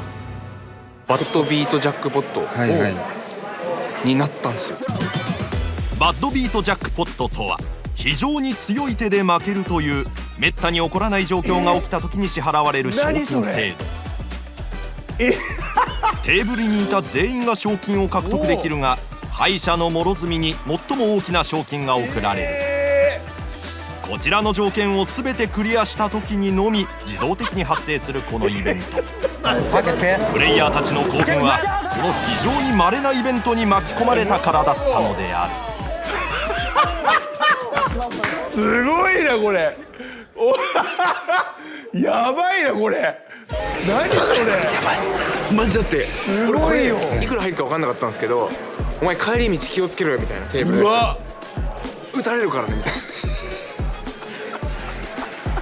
言われたんですよ。いやすごい。ちょっと待って、そしたらもう諸角さん1位今1位じゃないですか。予想だにしない賞金を手にした諸角、まさかのプロ2人を抜き去りトップ収益に。何これ。ジャックポットで1万6000ドルもらいました。おお、でかすぎる。だから負けてるんですけど、ポーカーはかわいそうすぎてお金くれたってそういうことです。そういうことそんなのあるんですか。そういや、そんなのあるとは言うんですけど、めちゃくちゃあるやつ。僕10年ポーカーやってますけど、僕はバッドビートジャックポット聞いたことないです。ないんですか。10年やってそんなレアなやつ。よかったですね。だってバッドビートジャックポットっていうのを採用してないポーカールームも世界中いっぱいあるわけですよ。そうなんだ。もうだからそういうところでもし今のシチュエーションになっていたら、ただそのポット落としてバッドビートだったねで終わりっていう、はい、ただただ悲しい展開でしたから。多分諸角さん今後人生で弾くことないです。うわプライベートでやりたかったな。いやいやいやいや。なんでよ。おいなんだおい。聞き捨てならないぞお前今の発言は。最低の発言したなお前今。5日目の今日の収支がですね、11708ドル。すごい。やば。今日だけで11708ドルです。トータルが19491ドル。ちょっとだね。勝ちまくってます。勝ちまくってますね。こんな勝つことないけどな。こんな勝つんですか。もう終わりでよくないですか。そのもういや、小野さんでも収支的には全然 OK なんですけど、諸角さんまだポーカーで勝ってるんです。確かに勝ってないんだよお前は。すごいね。はい。確かにまだ一勝も聞いてない。一勝も聞いてない。1万ドルでもまだ。それは本当にあざーす。あざーすって感じなんですけど、それはまあありがたく。マジで。それは本当にあざーす。一回もポーカーで稼いでないです。ポーカーで勝たずともバッドビートジャックポットという奇跡で大金を手に入れるという信じられない展開で5日目を終えた。いやいやもうこれもう最終回でいいってこれ。もうないよこれ以上のこと。何すごいよ。何これバッドビートジャックポット。もう今までの悪運がもうポーカーの神が見てて、あいつついてないもうしょうがないこれやるわだねこれね。これよしもう思ったけど芸名にしようこれ。バッドビート諸角今日からお前は。これはだって今までプロもやってないことをやってんだよ。だからお前一生これはもう肩書きですよね。何バッドビートって言って実はポーカーで超いい手なのに負けてもう不運すぎてお金もらったことある男なんですっていう。いいよねマネージャー。早よ。早い。いいね。いいって。なんで？バッドビート諸角。バッドビート諸角しよう。諸角みたいな。そう。いいじゃんそれで金もらったんだからだって。いやいや。まだ条件が改めて何ですか？条件が3つありまして、おそらく2枚のカードを使わないといけないんですね。さっきの場合だとエースエースエースジャックジャックってものだったんですけど、エースの4カード。はい、4カードですね。はい。しかもこれキングが入るんですよね。ジャックよりもさらに高いカードなんで、エースとキングを自分両方2枚とも使えると。なるほど。で諸角さんもエースエースエースクイーンクイーンなんで2枚とも使ってる。はい。で一応商談までゲームを進めてる。でこの役がエースエースエース点々っていうのがすごい難しい。はい。もうないよこれ。もう渡辺とこれ以上のこと起きないってこれ。これはすごいね確かに。すごいわけわかんない。どういう感じなのこれ。僕絶対勝ってると思ったんであんなオールイン。もちろんそれで、あマジかよ、エースの4カードで負けたと思ったらなんかみんながうわーってなんか盛り上がって、なんならハイタッチ求められて、なんだよこいつら失礼なやつだな。いやよかった今まで変な勝ち方しなくて。まあだってこれ多分普通に見たらやらせじゃないかっていう。いやいや思うよね。思う。なかなか出ないし、あとちなみになんですけど、あんまりいいプレーじゃなかったんですよ。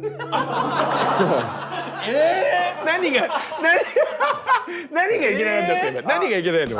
エースエースエースジャックジャックでモードで、クイーンズがあれオールインしたんですよね。オールインしたんですけど、オールインでコールしてもらって勝ってるはずあんまりない。なるほど。確か諸角さんレイズしてコールって感じだったんで、相手エース1枚にこれ負けてる上にジャックよりも弱いカードは多分コールしてくれないんですよ。なるほど。だからコールしてくるってことは、はい負けてることがなるほどね結構多くて、しかもこれもっと運が良かったのが、これエースキングとエースクイーンしかバッドビートジャックポットにならないんですよ。なるほど。エース7だと7使わないので。なるほど。で普通はエースキングこのシチュエーション実はあんま出てこないですよ。なるほどね。なんか超ラッキーな。つまりこれは判断間違えてもうラッキーってことだよね。はい。うわよくお前下手でよかったな本当に。危ない。おいこれもうすごいよこれ。涙出てきた。すごいなこれ。なるほど。超レアだし判断間違ってこれが起きたってことだよね。そうです。ね危なかった。いやすごいなこれ。どうすんのこれ。だってこの後この番組まだこの日の収支出てないのか。収支見ましょう。収支見る。5日目が終わってるんですよね。うわー。モノズミが一番勝ってるじゃん。すごいな。結局だからこれで結局いろんな手数料なんで引かれて138万、この日はブロッコリーさんも絶好調で、この日だけで167万でトータルで278。もうこれチャラになったでしょ。だって渡辺とワンも入れてでチャラでちょうど打ち上げ2回ぐらいしてちょうどいいじゃんこれだって。5日目だもんねまだね。残りだから9日があるってことだもんね。いやーこれなんか変な感じだなこれ。ちょっとピークが早すぎるよね。5日目なんですよねまだ。5日目でこんなこと起きちゃって、これポーカー好きに僕バッドヒートビートジャックポットやったことあるって言ったらってなる。やっぱりって絶対なります。かなり珍しい。もうだから芸名を変えるかもうタトゥー入れるかどっちか。今のそんなに痛くなんですか。いや今の役かのどっちか。だってこれすごいことなんだよ。だってすごいこれすごいよな。でもちょっと今まで SNS でガタガタ言ってたやつなぎ倒したらこれで見たか俺のバッドラックを。俺の今まで溜まった不運の結集がこれだと。お金になりました。お金になった。いよいよお金になったと。すごいわこれ。これだって変だしブロッコリーさんやクズさんに起きてもとんでもない盛り上がりで諸角に起きるってのはこれがね本当すごいことですよね。本当にすごいこと。いや全然次の VTR 見る気になれないのもう。じゃあ行こうか。じゃあこの後のとりあえずね今までの分を取り返そう。はい、こんな見方してくれてんだから。ポーカーの神は見てくれてたちゃんとね。これだけやってきた。これだけやってきたって、真面目にやってきたって見てきてこれだからね。よしじゃあ行きますか。じゃあ後半行こう。お疲れ様です。お疲れ様です。この日スタッフからある提案が。先日諸角さんが皆さんの洗濯物をしにコインランドに行った時にブロッコリーさんのワイシャツをやっちゃったじゃないですか。役に立ちたい。チームに貢献しようと選択してブロッコリーのシャツをワンサイズ小さくしてしまっていた諸角。チームの輪に亀裂が入りかねないと思ったスタッフが連れてきたのは。ブロッコリーさんのワイシャツを買いにアウトレットに来ました。ありがとうございます。それはぜひやりましょう。ありがとうございます。それはもう見れないよそんなのもう。あの V の後になんで俺ブロッコリーさんの買い物見なきゃいけないの俺。まあシンプルなものを結構着てらっしゃるんで、その一個解放させてあげようかなっていう気持ちはあります。解放。はい、アメリカなんで。いくつかお店を巡りブロッコリーに合いそうなシャツを購入。一体どんなものを買ってきたのだろうか。こちらのカラフルなシャツです。どうですかこれ。ブロッコリーこんな色見たことないよだって。全然イメージないでしょ。プロポーカーは黒かグレーなの2人とも。ミックスベジタブルでいいじゃないですか。あの人野菜好きでしょ。ブロッコリー言うてるぐらいだから。どうですかブロッコリーさん。ああ、可愛いですよね。可愛いっすよね。可愛いっすよねこれ。ちょっと嬉しくなさそうですけど大丈夫ですかね。いや、ありがとうございます。ありがとうございます。あんまり気に入ってなさそう。とはいえせっかくのプレゼント、一度着てもらうことに。どうですか。イメージ全然違いません。なんか心なしか凛々しくなったのかな。明るくなりましたよ。なんか地味だからなんか。じゃあこれで今日はこれ着てもらって。ここから寒いですから。これいい流れきてるところだから、ね。いけますかこの格好で。いやいいっす大丈夫です。はい。心なしか距離感が近くなった渡ベッツ。気持ちも新たに6日目の戦いへ。この日も諸角は出られるトーナメントがなくキャッシュゲームに参加。諸角のハンドは8ポケ。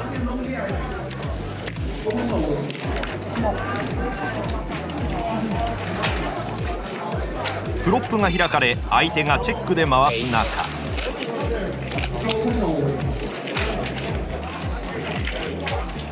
これはチェックの方がいいかな。チェックの方がいい。ちゃんとミスはしてるんだね。ちゃんとミスしてるんだな。うまくなったわけじゃないけどね。そうです。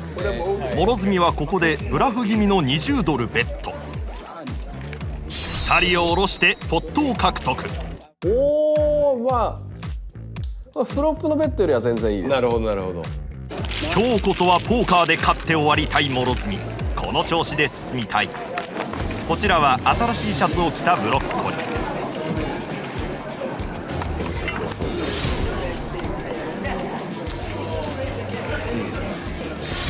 相手のレイズに160ドルの3ベット。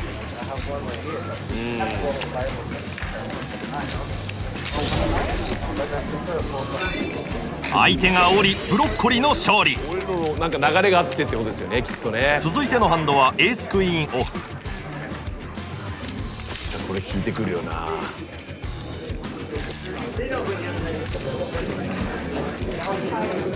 相手のレイズにブロッコリーは3ベット。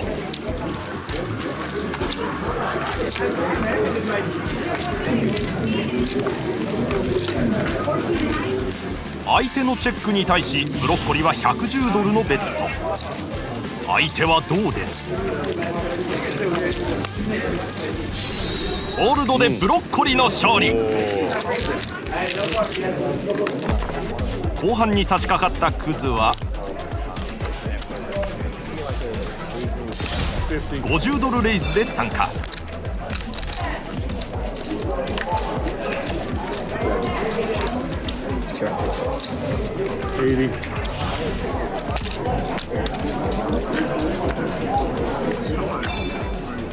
全員チェックでリバーがオープン。クズフラッシュ完成。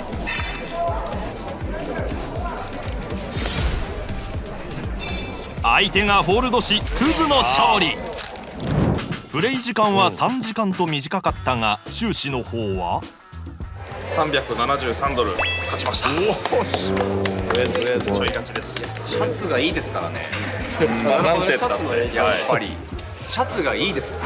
このシャツなかったらまあ負けてたかもわからない。僕は273ドル勝ちです。プラス持ってくね、持ちこたえてすごい。ちょい勝ち。ちょい勝ちだね。大事大事。どうしたほんでどうなってんのこれ運気はお前の154ドルガチです。出ました。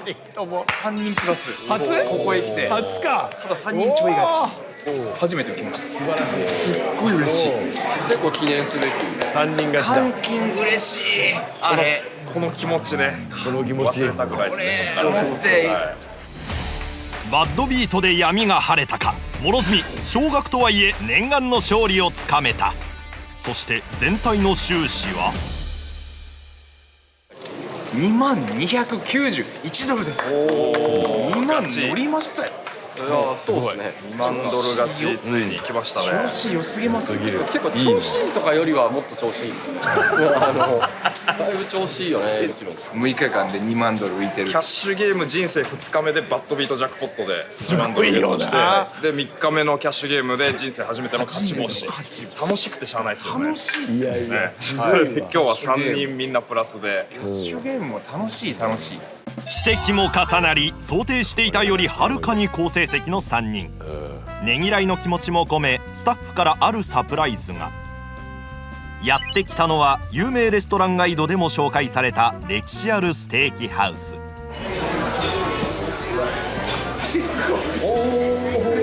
ご立派。すごいよ。めっちゃいいじゃないですか。すごいじゃないですか。嬉しそう。こんなの用意してもらって。ロス来て6日間ですよね。お疲れ様でした。可愛いね、乾杯。ここまでの結果、ものすごい勝ちということで、この勢いを止めることなく勝ち進んでいきましょう。行きましょう。乾杯。乾杯。そこそこするワインで乾杯。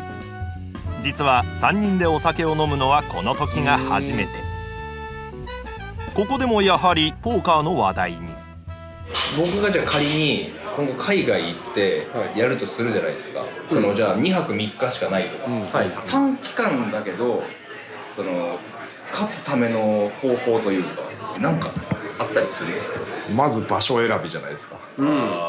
経費がかかるようなところであれば、その分だけ増やして帰るっていう難易度が上がると思いますので、近場ですよね。近場で 2,3 日行くんだったら、韓国とかフィリピンとか。まずそうですよね。行くまでが安いし、宿泊も安いし、だしステークスも韓国だったら1-3から2-5も少々打てるかなぐらいのレートだし、フィリピンはもっと下のレートさえありますからね。初めて行くってなったら、フィリピンとかおすすめ。そうですね。フィリピン、韓国らへんが安いレートあるし、短期間でちょっとお小遣い稼いで帰れる可能性があるかなっていう。ポーカールームに行くじゃないですか。その感覚的にまだ全然わかんないんですけど、そのテーブルになんか8人9人いるわけじゃないですか。その強い人と弱い人のなんか見分け方とかってあるんですか。そのこれはわかるよね。なんとなくはおおむねわかります。わかる。ある程度強い人は目座ってる人多い気がしますね。目なんですか。なるほどね。服装とかはわかんない。服装も結構なんか見るじゃないですか。なんかもうブランド物、もうビトンとかグッチとかの人とかいるじゃないですか。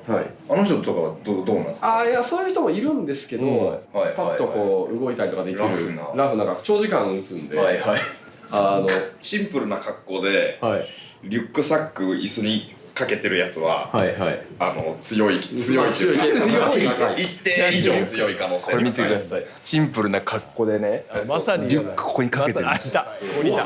ここで料理も次々と到着。やった大好物。めちゃくちゃうまいっすよマジで。うわー、分かりやすいの出てきたこれ。めちゃくちゃ美味しかったですね。めちゃくちゃ美味しかった。その後も素敵な食事を楽しんだ3人。うわいいな。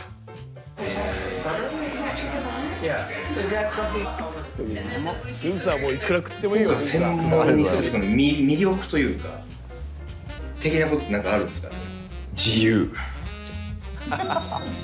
お酒も入った食事会で絆を深めた3人。楽しい時間はあっという間に過ぎていき、こんな日もないとね。お疲れ様です。お疲れ様です。いや美味しかったですね。うまかった。美味しそうでした本当。今日美味しいものを食べたんで、明日からの意気込みをちょっと皆さんの方から。それはもう変わらずもうこの調子でやっていくだけですよ。それはエースが言うんで、はい、この調子を崩さずに、このまま突き進んでいきますので、これが意気込みです。頑張りましょう。おやすみなさい。おやすみなさい。いやーすごいね。いやなんかすごいなこの回本当に。いやーこれもう売りにした方がいい。何百万分の1のことが起きましたって、シーズン2配信前に歌った方がいいよねこれね。そのぐらいのことですよね。そのぐらいの。ちなみに確かそのフィリピンで同じようにバッドビートジャックポットはカジノでそういう同じようなプロモーションやってるんですけど、キャリーオーバーとかがあってたまるんですけど、毎日多分70人とかそれを当てに行ってたんですけど4ヶ月当たってないです今のところ。すげえな。それ狙いに行っても。それ狙いに行って無理だもん。あの条件を狙いに行っても無理でしょだって。無理です。はあ、いやすごいわ。いやしかもめちゃくちゃいい負け方してて、本当にこれ1-3っていうレートで今回キャッシュゲーム売ってるんですけど、1-3だと大体入るのが$100とか$120とかで入るんで、自分が入る1機の100倍もらえてるんで。あ、なるほどなるほどなるほど。510とかだと$1万勝つことあるんですよ普通にゲームで。安いレートで一番最大の効果を得られた。そこもあったんですね。すごいわ。持ってるね。持ってるね。バッドビートモロズミいいじゃん。バッドビートモロズミ本当に。改めて6日目終わりみたいなのかな。ステーキ食べて6日目終わりがすごい。しかも3人勝った。3人初めて勝った日です。はい。これはでもクズさんでかいですね。この勝ちはちょっととはいえね。これはでかいです。まあやっぱ誰か一人はバコッと負けたりするものなので。全員勝てるっていうのはまあ、そうですね、なかなかないかなと思います。いやこれ本当なんかみんながこうカバーし合ってね、いい感じで今チームですね。いいチーム。モロズミのね、モロズミがついてない下手でよかったんだからね。カバーしていただけ、教えてもくれるっていうそれを。ということで6日目以上で、はいということでございます。次回もどうなるか、とりあえず勝ってます。ワタベッツたちが、はい、乞うご期待です。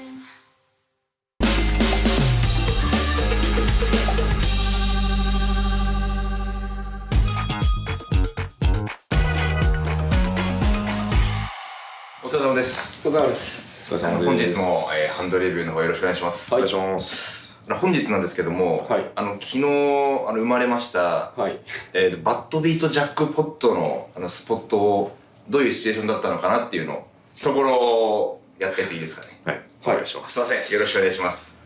昨日も 2-3 のキャッシュゲームを打っておりまして、UTG が僕クイーンズを持って、はい、オープンレイズしました。そこで、カットオフ、スモールブラインド、ビッグブラインドがコールで、4ウェイの、はいはい、シチュエーションになりました。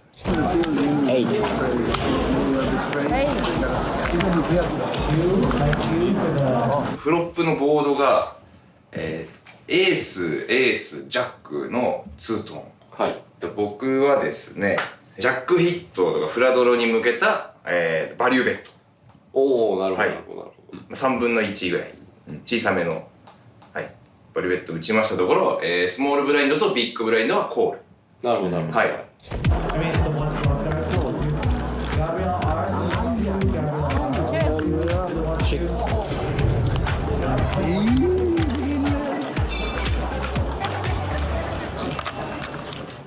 で、ターンのカードがですね、そこで、ジャックが打ちまして、ジャック、エースっていうボード。になりまして、フルハウス1枚フルハウスのボードになったので、はい、SB チェック BB チェックで僕、UTG でチェック、はい、で回りました。はい。それでリバーで、そこにエースが、はい、落ちまして、もうボードフルハウスができたんですけども。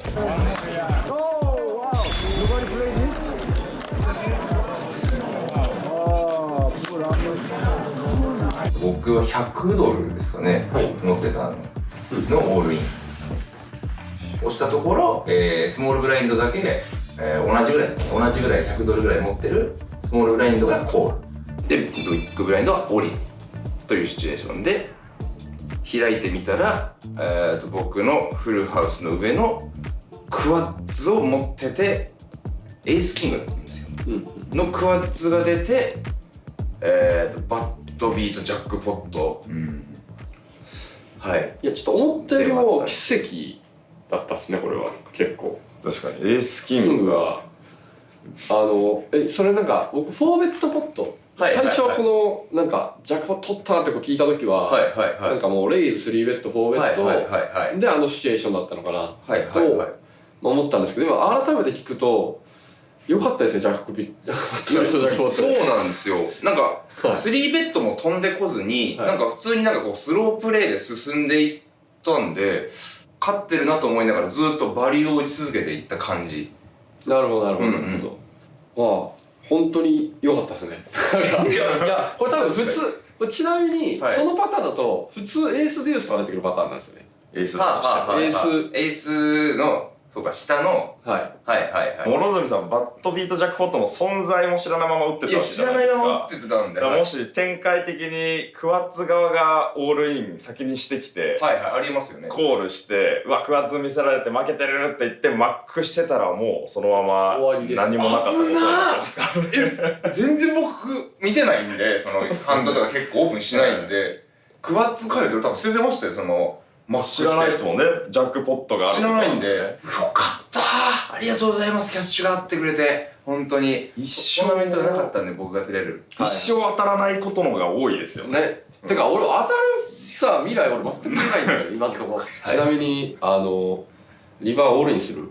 いやーコールかなあれちょっと待ってくださいちょっとすごい嬉しいところだったんであんまりこう突っ込むのはあれだなと。ちょっと待ってくださいあれそっかこれ今ハンドレビューですね。相手今回安いベットしてきてるんで。安いベットしてきてました。相手のこの安いベットっていうのはバリューかブラフどっちかだとするとブラフは何でもありますよね。別に何も当たってないハンドとバリューはASSS ジャックジャック以上のハンド持ってないといけないってことなんでジャック持ってても意味ないと。キングさはプリフロップさすがに3ベットしてることが多いよなってなるとじゃあエース何がしみたいな確かそうです確かに思ってる可能性はそれなりには高いと思うんですよね。強い側だった時はたまにかもしれないですけどエース持ってるんでレイズしたらもっと失うことになるんですよね俺が。そっかなんで基本的にはコール。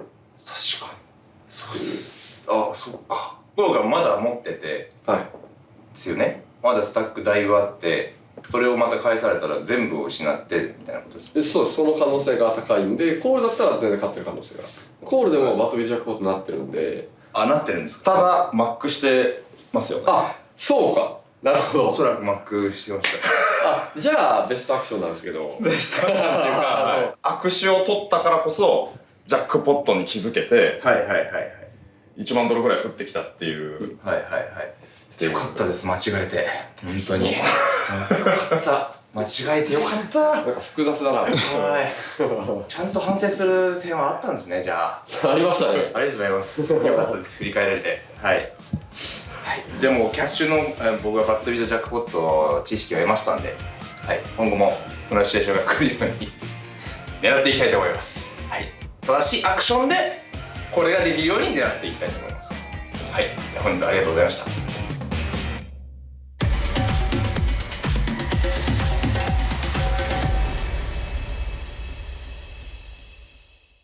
ワタベット in アメリカさあというわけでワタベット in アメリカ第6話でございます、私のハトメの100万円の運命を握るお三方ワタベッツの3人です。よろしくお願いします、お願いしますということで、僕の後輩芸人諸角と、クズさんブロッコリーさんはもう今回のプロ選手ということでその3人が今回チャレンジということですけど、ここまでが前回ちょっととんでもない事件が起きてトータル今290万浮いてると。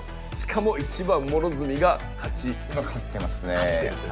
なんかどうですかこのターンは。なんか変わり変化あったんですか諸角さん。いろいろなんか前回終わった時いろいろ提案したじゃない私も。そうですよ。その解明の話。解明これじゃあ2人どう思うこれって解明すべきだと俺はね単純に思うんですけどどうですか2人から見て。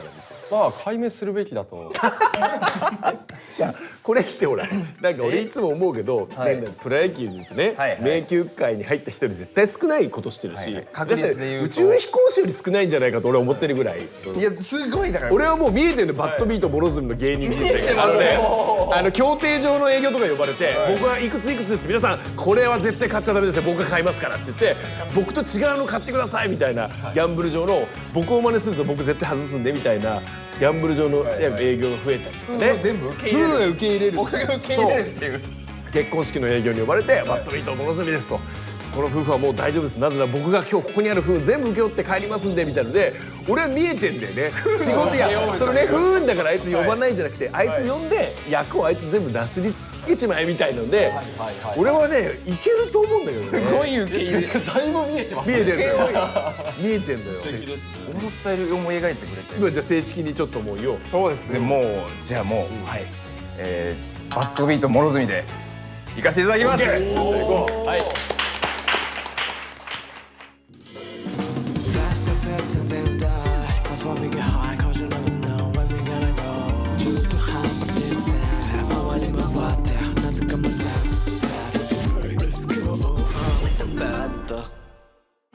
おはようございます。おはようございます。さあ、7日目ですね。今日が僕が今日ですね、久しぶりのトーナメントが復活しますので、トーナメントでいこうと思います。はい。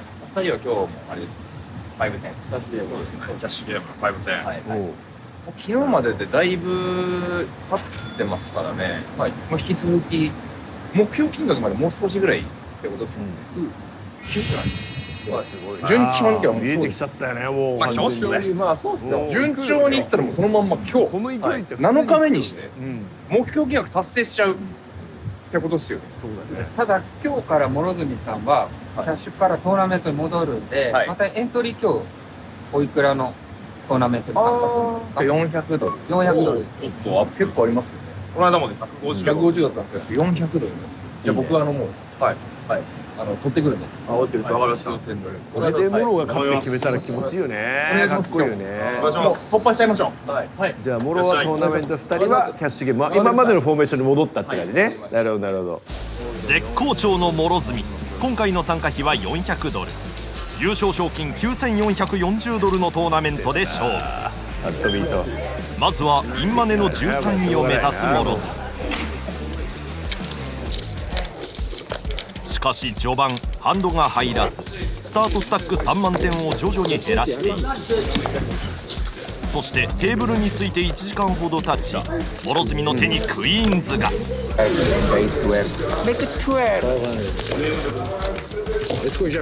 すると BB がコール、ヘッズアップでフロップへ。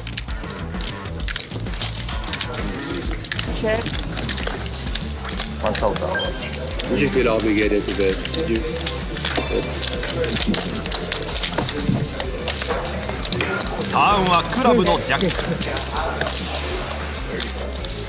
いいサイズ。来ました褒め言葉。そのぐらい言っていいと。相手がおり諸角の勝利。ここで初ポット獲得。さらに諸角に入ったハンドはクイーンジャック。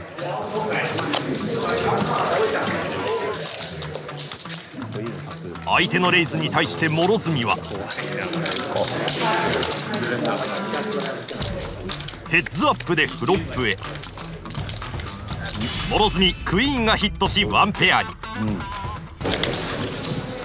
諸角チェック。ターンはダイヤの3。ここで諸角1700点のベット。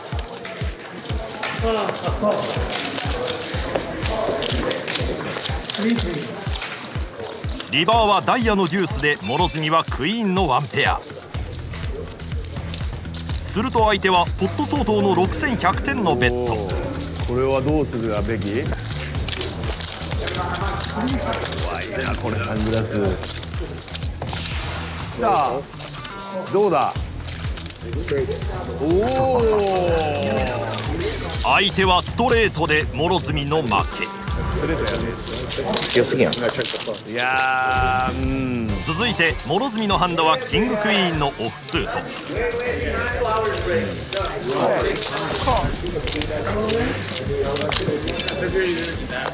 スリーウェイでフロップへ。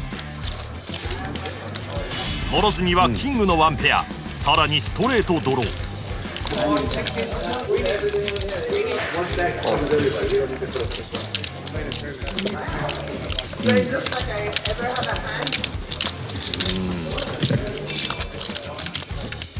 ここで相手は3000点のベッド。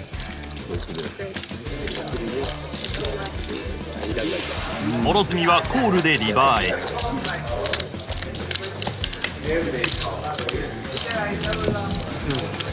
チェックで回した諸角。ここで相手から非常に小さい2500点のベッド。長考する諸角、選んだアクションは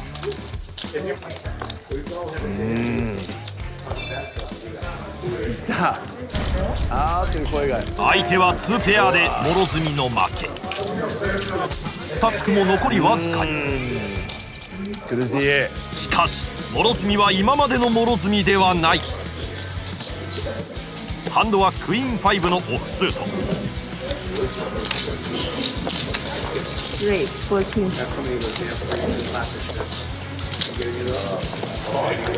角もコール。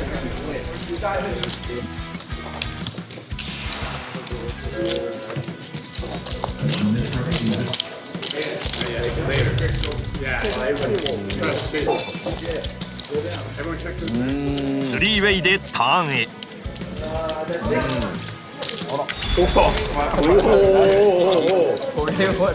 ラッキー。諸角はチェックすると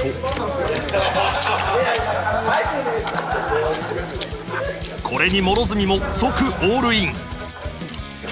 もう一人もコールしショーダウン。諸角かなり優勢。この三つどもえ戦は果たして嫌な予感。見事逃げ切りスタックを3倍に。すごい勝ち方したねここは。ラッキーだし。入ったわ。いいかかったっすね。3倍です。ちょっと判断力ちょっと見失って感じありますか？見失ってる感ありましたね。あるね。ちょっとやばい時の顔になってるもんな。さらに諸角に最強のハンドエーシーズが入る。相手の3500点レイズ。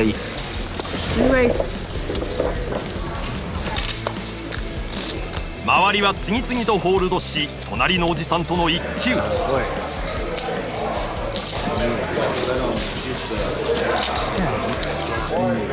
フロップでは諸角の7500点ベッドに対し、おじさんは長考の末にコール。ターンはジャック。チェックで回すおじさんに対し諸角は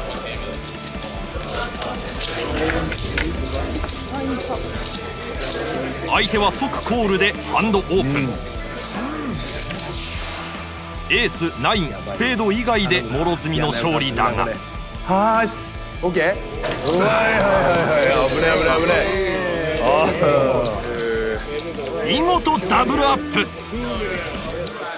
いやーなんか粘るね今日この日は。なんとか生き残ってます。オールインぶち込んでくれて。今にいけますか？まあ正直余裕っす。優勝です。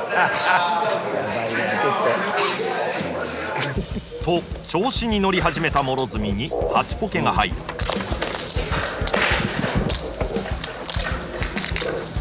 諸角プリフロップからオールイン。SB もオールインで特大ポットに。相手のハンドはエースクイーン。52、58なんだこれだと。はい。フロップでエースが落ち、諸角絶体絶命。いやきついなこれ。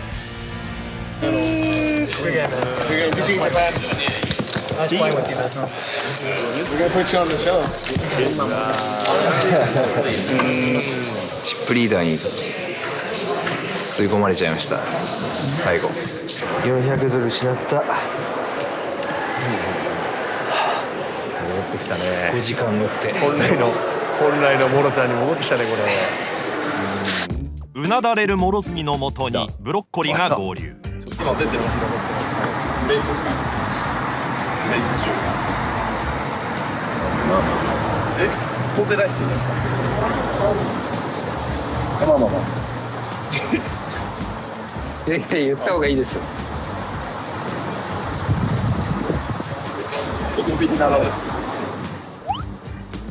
この後交戦するクズも合流し、いても立ってもいられなくなったモロズミ。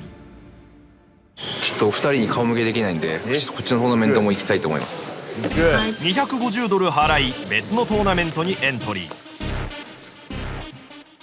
お疲れ様です。お疲れ様です。7日目が終了しましたけども、プラス今日689ドルいってればもう目標だった300万到達というところで。最大値にならないでほしいね。てか諸角さんトーナメントまだ、やってるみたいなんですよ。行かなくて大丈夫ですか？僕はトーナメント、2個出まして、2個出まして、2個とも負けまして、マイナス650ドルです。まあまあノーインまでですね。ノーインまで。ちょっと昨日一昨日ってだいぶうまくいってましたからね。まあそれはちょっと否めないからね。確かに。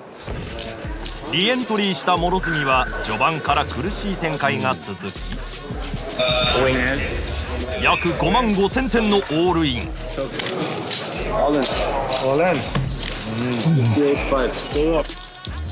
相手のハンドはジャックス。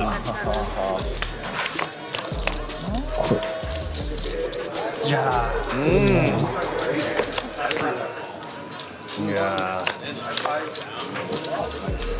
あまり見せ場のないまま敗退してしまっていた。じゃあ諸角さん今日結局650ドル負けですか？すごいし、もう思想が出てる。思想が何ちゅう顔してんのよ。よかった。なんか俺一人じゃなくて、俺一人だったらこの650負けで終わってるんですよ。よかったいてくれて。どうなってるんだ。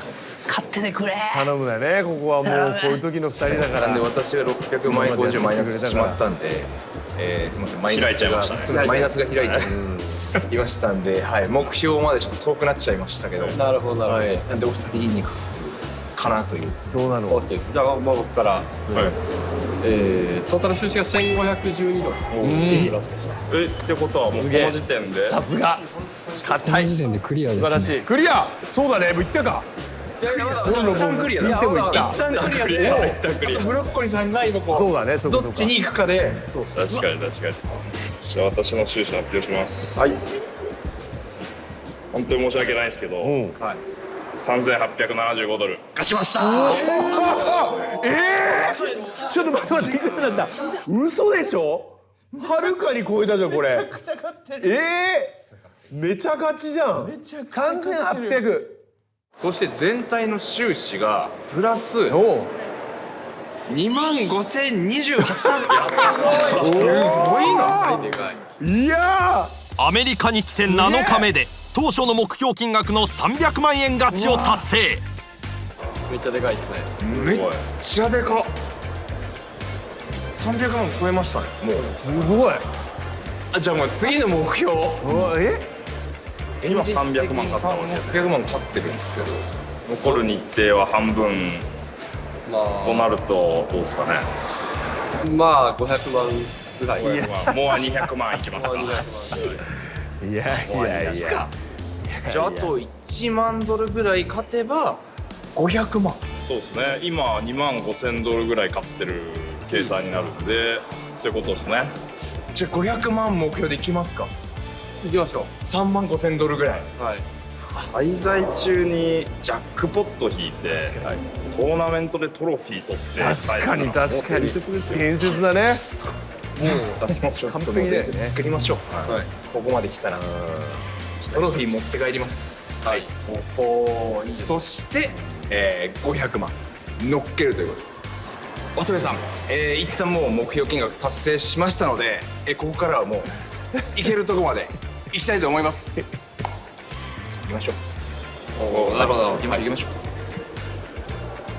頑張るぞ。頑張ります。はい、もう行けるとこまで行きます。いやー、行けるとこまで行かなくていいよ、もう終わりでいいよ、もうここで。これこそギャンブルあるあるで、目標金額達成して、よしもうちょっと勝てそうだから、情報修正して、全部失うってもうその目に浮かぶんだけど、それが、残りでも7日間。いやでももういいじゃん。何続けてんのよね。もう終わりですよ。残りにっすか。終わります。いらない、帰ってくれ。いいよ、これ持って帰ってくれいいんだって。で終わりでやったなでいいんじゃない。これ怖いのよね、こんなんで。いや、なんか本当に負けるやつのフラグが立ってた3人からみたいな500万いっちゃいましょうみたいな、もうさ。でこれまあ通常の諸角のプレーですけど、ちょっと途中2人が「うんうん」っていう声を上げてたけど、プレー自体どうですか、諸角。個人的にはちょっとまず難しいなってことが多かったんですけど、キングクイーンを持っていて、フロップがキング10-9っていうボードでトップペアプラスガットショットを持っていて、最後安いベッドですね。されましたね。相手はキング9を持っていて、安いベッドとか、これはターンでフォールドすることのが多いかなっていう感じですね。はい、なんかこうトップペアフロップまでのトップペアとガットショットは強かったんですけど、3人のもともとフロップ3人で多分プレイヤーがいたんですけれども、3人の状態で一応この人ベットしてきてる。ってことは、1対1で戦ってる時もおそらく3人でも強いぞってハンドなんで、結構強い、なるほど、はい、ハンドを持ってる可能性が高くて、でターンエースが落ちても引き続き打てる、フロップ打てるハンドって結構限られるんですよね。なるほど。はい。でそうなるとキングクイーンはあんまりキングのペアが勝ってる可能性も低いし、クイーンもストレートドローは持ってるんですけども、そのまくり目としてはかなり厳しいと。はい。でターンでホールドかなっていう感じ。なるほど。はあ。ジャックポットをね引いたとはいえ、通常運転だってことですね、実力はね。ミスしまくってるって決して上手くなったわけではないってことですね、やっぱね、案の定ね。上手くなってないですね。傾向としてはちょっと打つ加減が低すぎる傾向があったりとか、あとは打たれた時もついていく加減がそれもまた低すぎる傾向っていうのが、もある意味ちょっと悪い部分が出てる感じですかね、性格的な。それがよく働くところもあるんだけどってことね。どうモロは振り返ってどうですか、言われて今先生2人。そうですね、やっぱこう見られてるのがすごい怖いんですけど、ちゃんとミスしてるなやっぱ自分でも思うと、冷静ではもうないんですよね。なんでこの日は冷静で、一番余裕あるじゃん、チームでも勝ってる、自分も勝ってる、なんで冷静じゃいられないの。対戦相手が怖い。怖いや無理だ。おはようございます。今日8日目ですね。はい。僕は今日は相変わらずトーナメントなんですけど、150ドル出しのトーナメント、そんなに高くないトーナメント、優勝で2500ドルぐらいのトーナメントなんで、優勝すればね十分欲しいですね。ちょっとそこだけ一回投げかけて、さらに増やせるようにお願いします。よろしくお願いします。150ドルバイインでトーナメント開始。諸角のハンドはジャックス。怖い人いないね、タトゥーの人いない。諸角は800点レイズ、相手が1800点に3ベット。諸角はそれにコールしフロップへ。フロップは絡まず、お互いチェックでターンへ。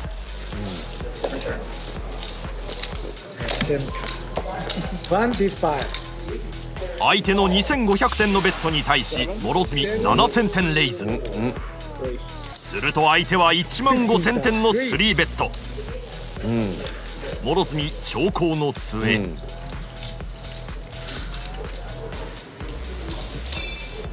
Same flop as his hand. ホールドかー。やっちゃった。相手のハンドはクイーンズ。諸角ナイスフォールドなのか。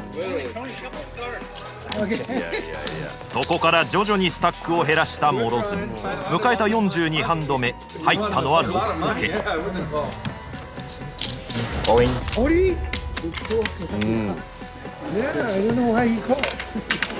1人がコールしショーダウン。相手のハンドはエースクイーンでほぼ互角。フロップは相手にエースがヒット。6かクラブで逆転。クラブが落ち見事逆転。首の返し前。ど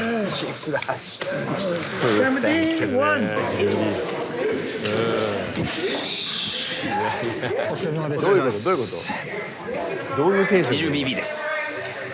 開けたらそれまで今30ぐらいあるんですけど、20BB ですね。開けたらもうリエントリー締めちゃう感じですかね。締めちゃう感じなんで、ここからでも 20BB の勉強めちゃくちゃしてるんで、GTO20BB 前後でずっとやってるんで得意です。ポーカー以外の空き時間は勉強に励み、特に 20BB 持ちを想定した練習はたくさん積んできた諸角。この展開には自信があるようだ。本当かな。一回でも見かけたかな。インマネが7、8人小さくしましょう。この頃ブロッコリーの手にはエースジャックのオフスート。1人がコールしフロップへ。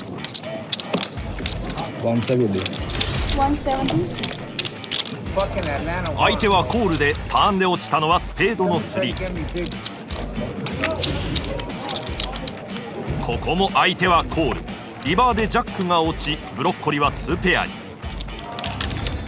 ここで700ドルのオールイン。相手はスナップコール。相手は7ポケでフルハウス。約40万円の負け。あらららら。こちらはクズのハンド。フロップでワンペアが完成し135ドルのコール。相手からの275ドルのベットにコール。チェックで回すも相手から525ドルのオールイン。クズはコール。相手は3カードで約31万円の負け。ちょっと待ってよ、こんな展開なかったぞ今まで。我々はね。一方自信にあふれる諸角にキングとセブンのスーツ。ここで諸角よりもスタックが少ない相手がコールしショーダウン。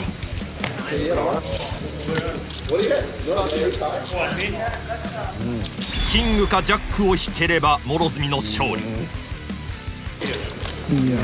スタックはわずか4000点。ここに来て初めてのこと起きるかこれ。諸角オールイン。2人がコールしフロップへ。おお、ストレートドロー。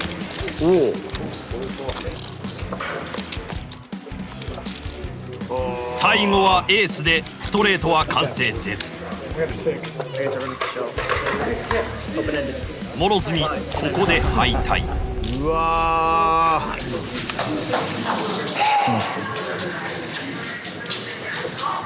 見飽きたよもう。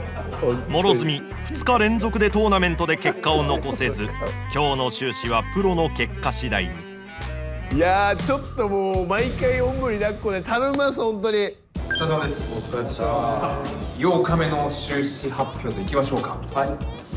じゃあ僕から、はい、今日は150ドルのトーナメントに出まして、はい、56人中7位からインマネのところ、27位。まあダメだな全然。はい。150ドルマイナス。まあチームで勝てばいい。はい。チームで勝てばいい。そうだよ。私は2295ドル負けました。うわーやったね。それうわー。ではわあ、そういう意味もありますよね。そういう意味もあります。そういう意味もあります。柱。大黒柱頼むエース。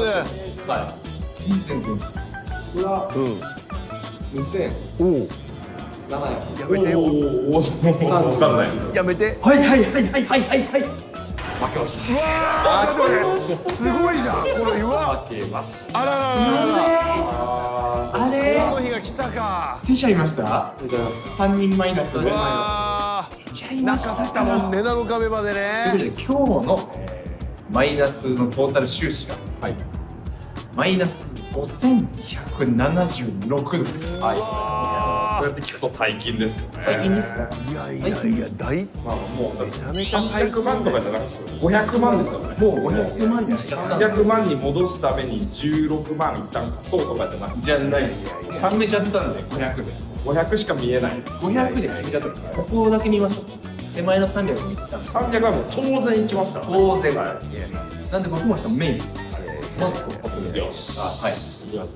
番組が始まって以来初めての全員負け。雲行きが怪しくなってきたが、翌日からはいよいよバイイン1200ドルのメイントーナメント。果たしてほら言ったじゃん。言ってるそばからじゃん。翌日にじゃん。500万いきましょうって翌日にやっちゃってんじゃん。もう300切っちゃって、ほら言わんこっちゃない。なあ、もう8だね。初の全員マイナス。全負けね。なんとかクズさんがやっぱプラスになってくれたのが。なってたけど、まあそうか、なるほどね。あそこで終わりでいいの。シャープも7日目でもう帰ります。途中で帰りますでいいのよ。別にメイントーナメントだったりするんですよ。改めてすごいんだよね。それ勝つといくらぐらいの。だいたい優勝で1600万。1600万ね。ああ、これはということで、ちょっとこれ最後にしたいね。8日目でね、この全員負けは3人のいいところです。誰かが勝ってきたっていうね。でこうでチームの士気を保ってきたんじゃない。だから誰か勝ってっていうことをやってくださいよ。ということで、8日目まで以上ということで、じゃあ皆さんまた次回お会いしましょう。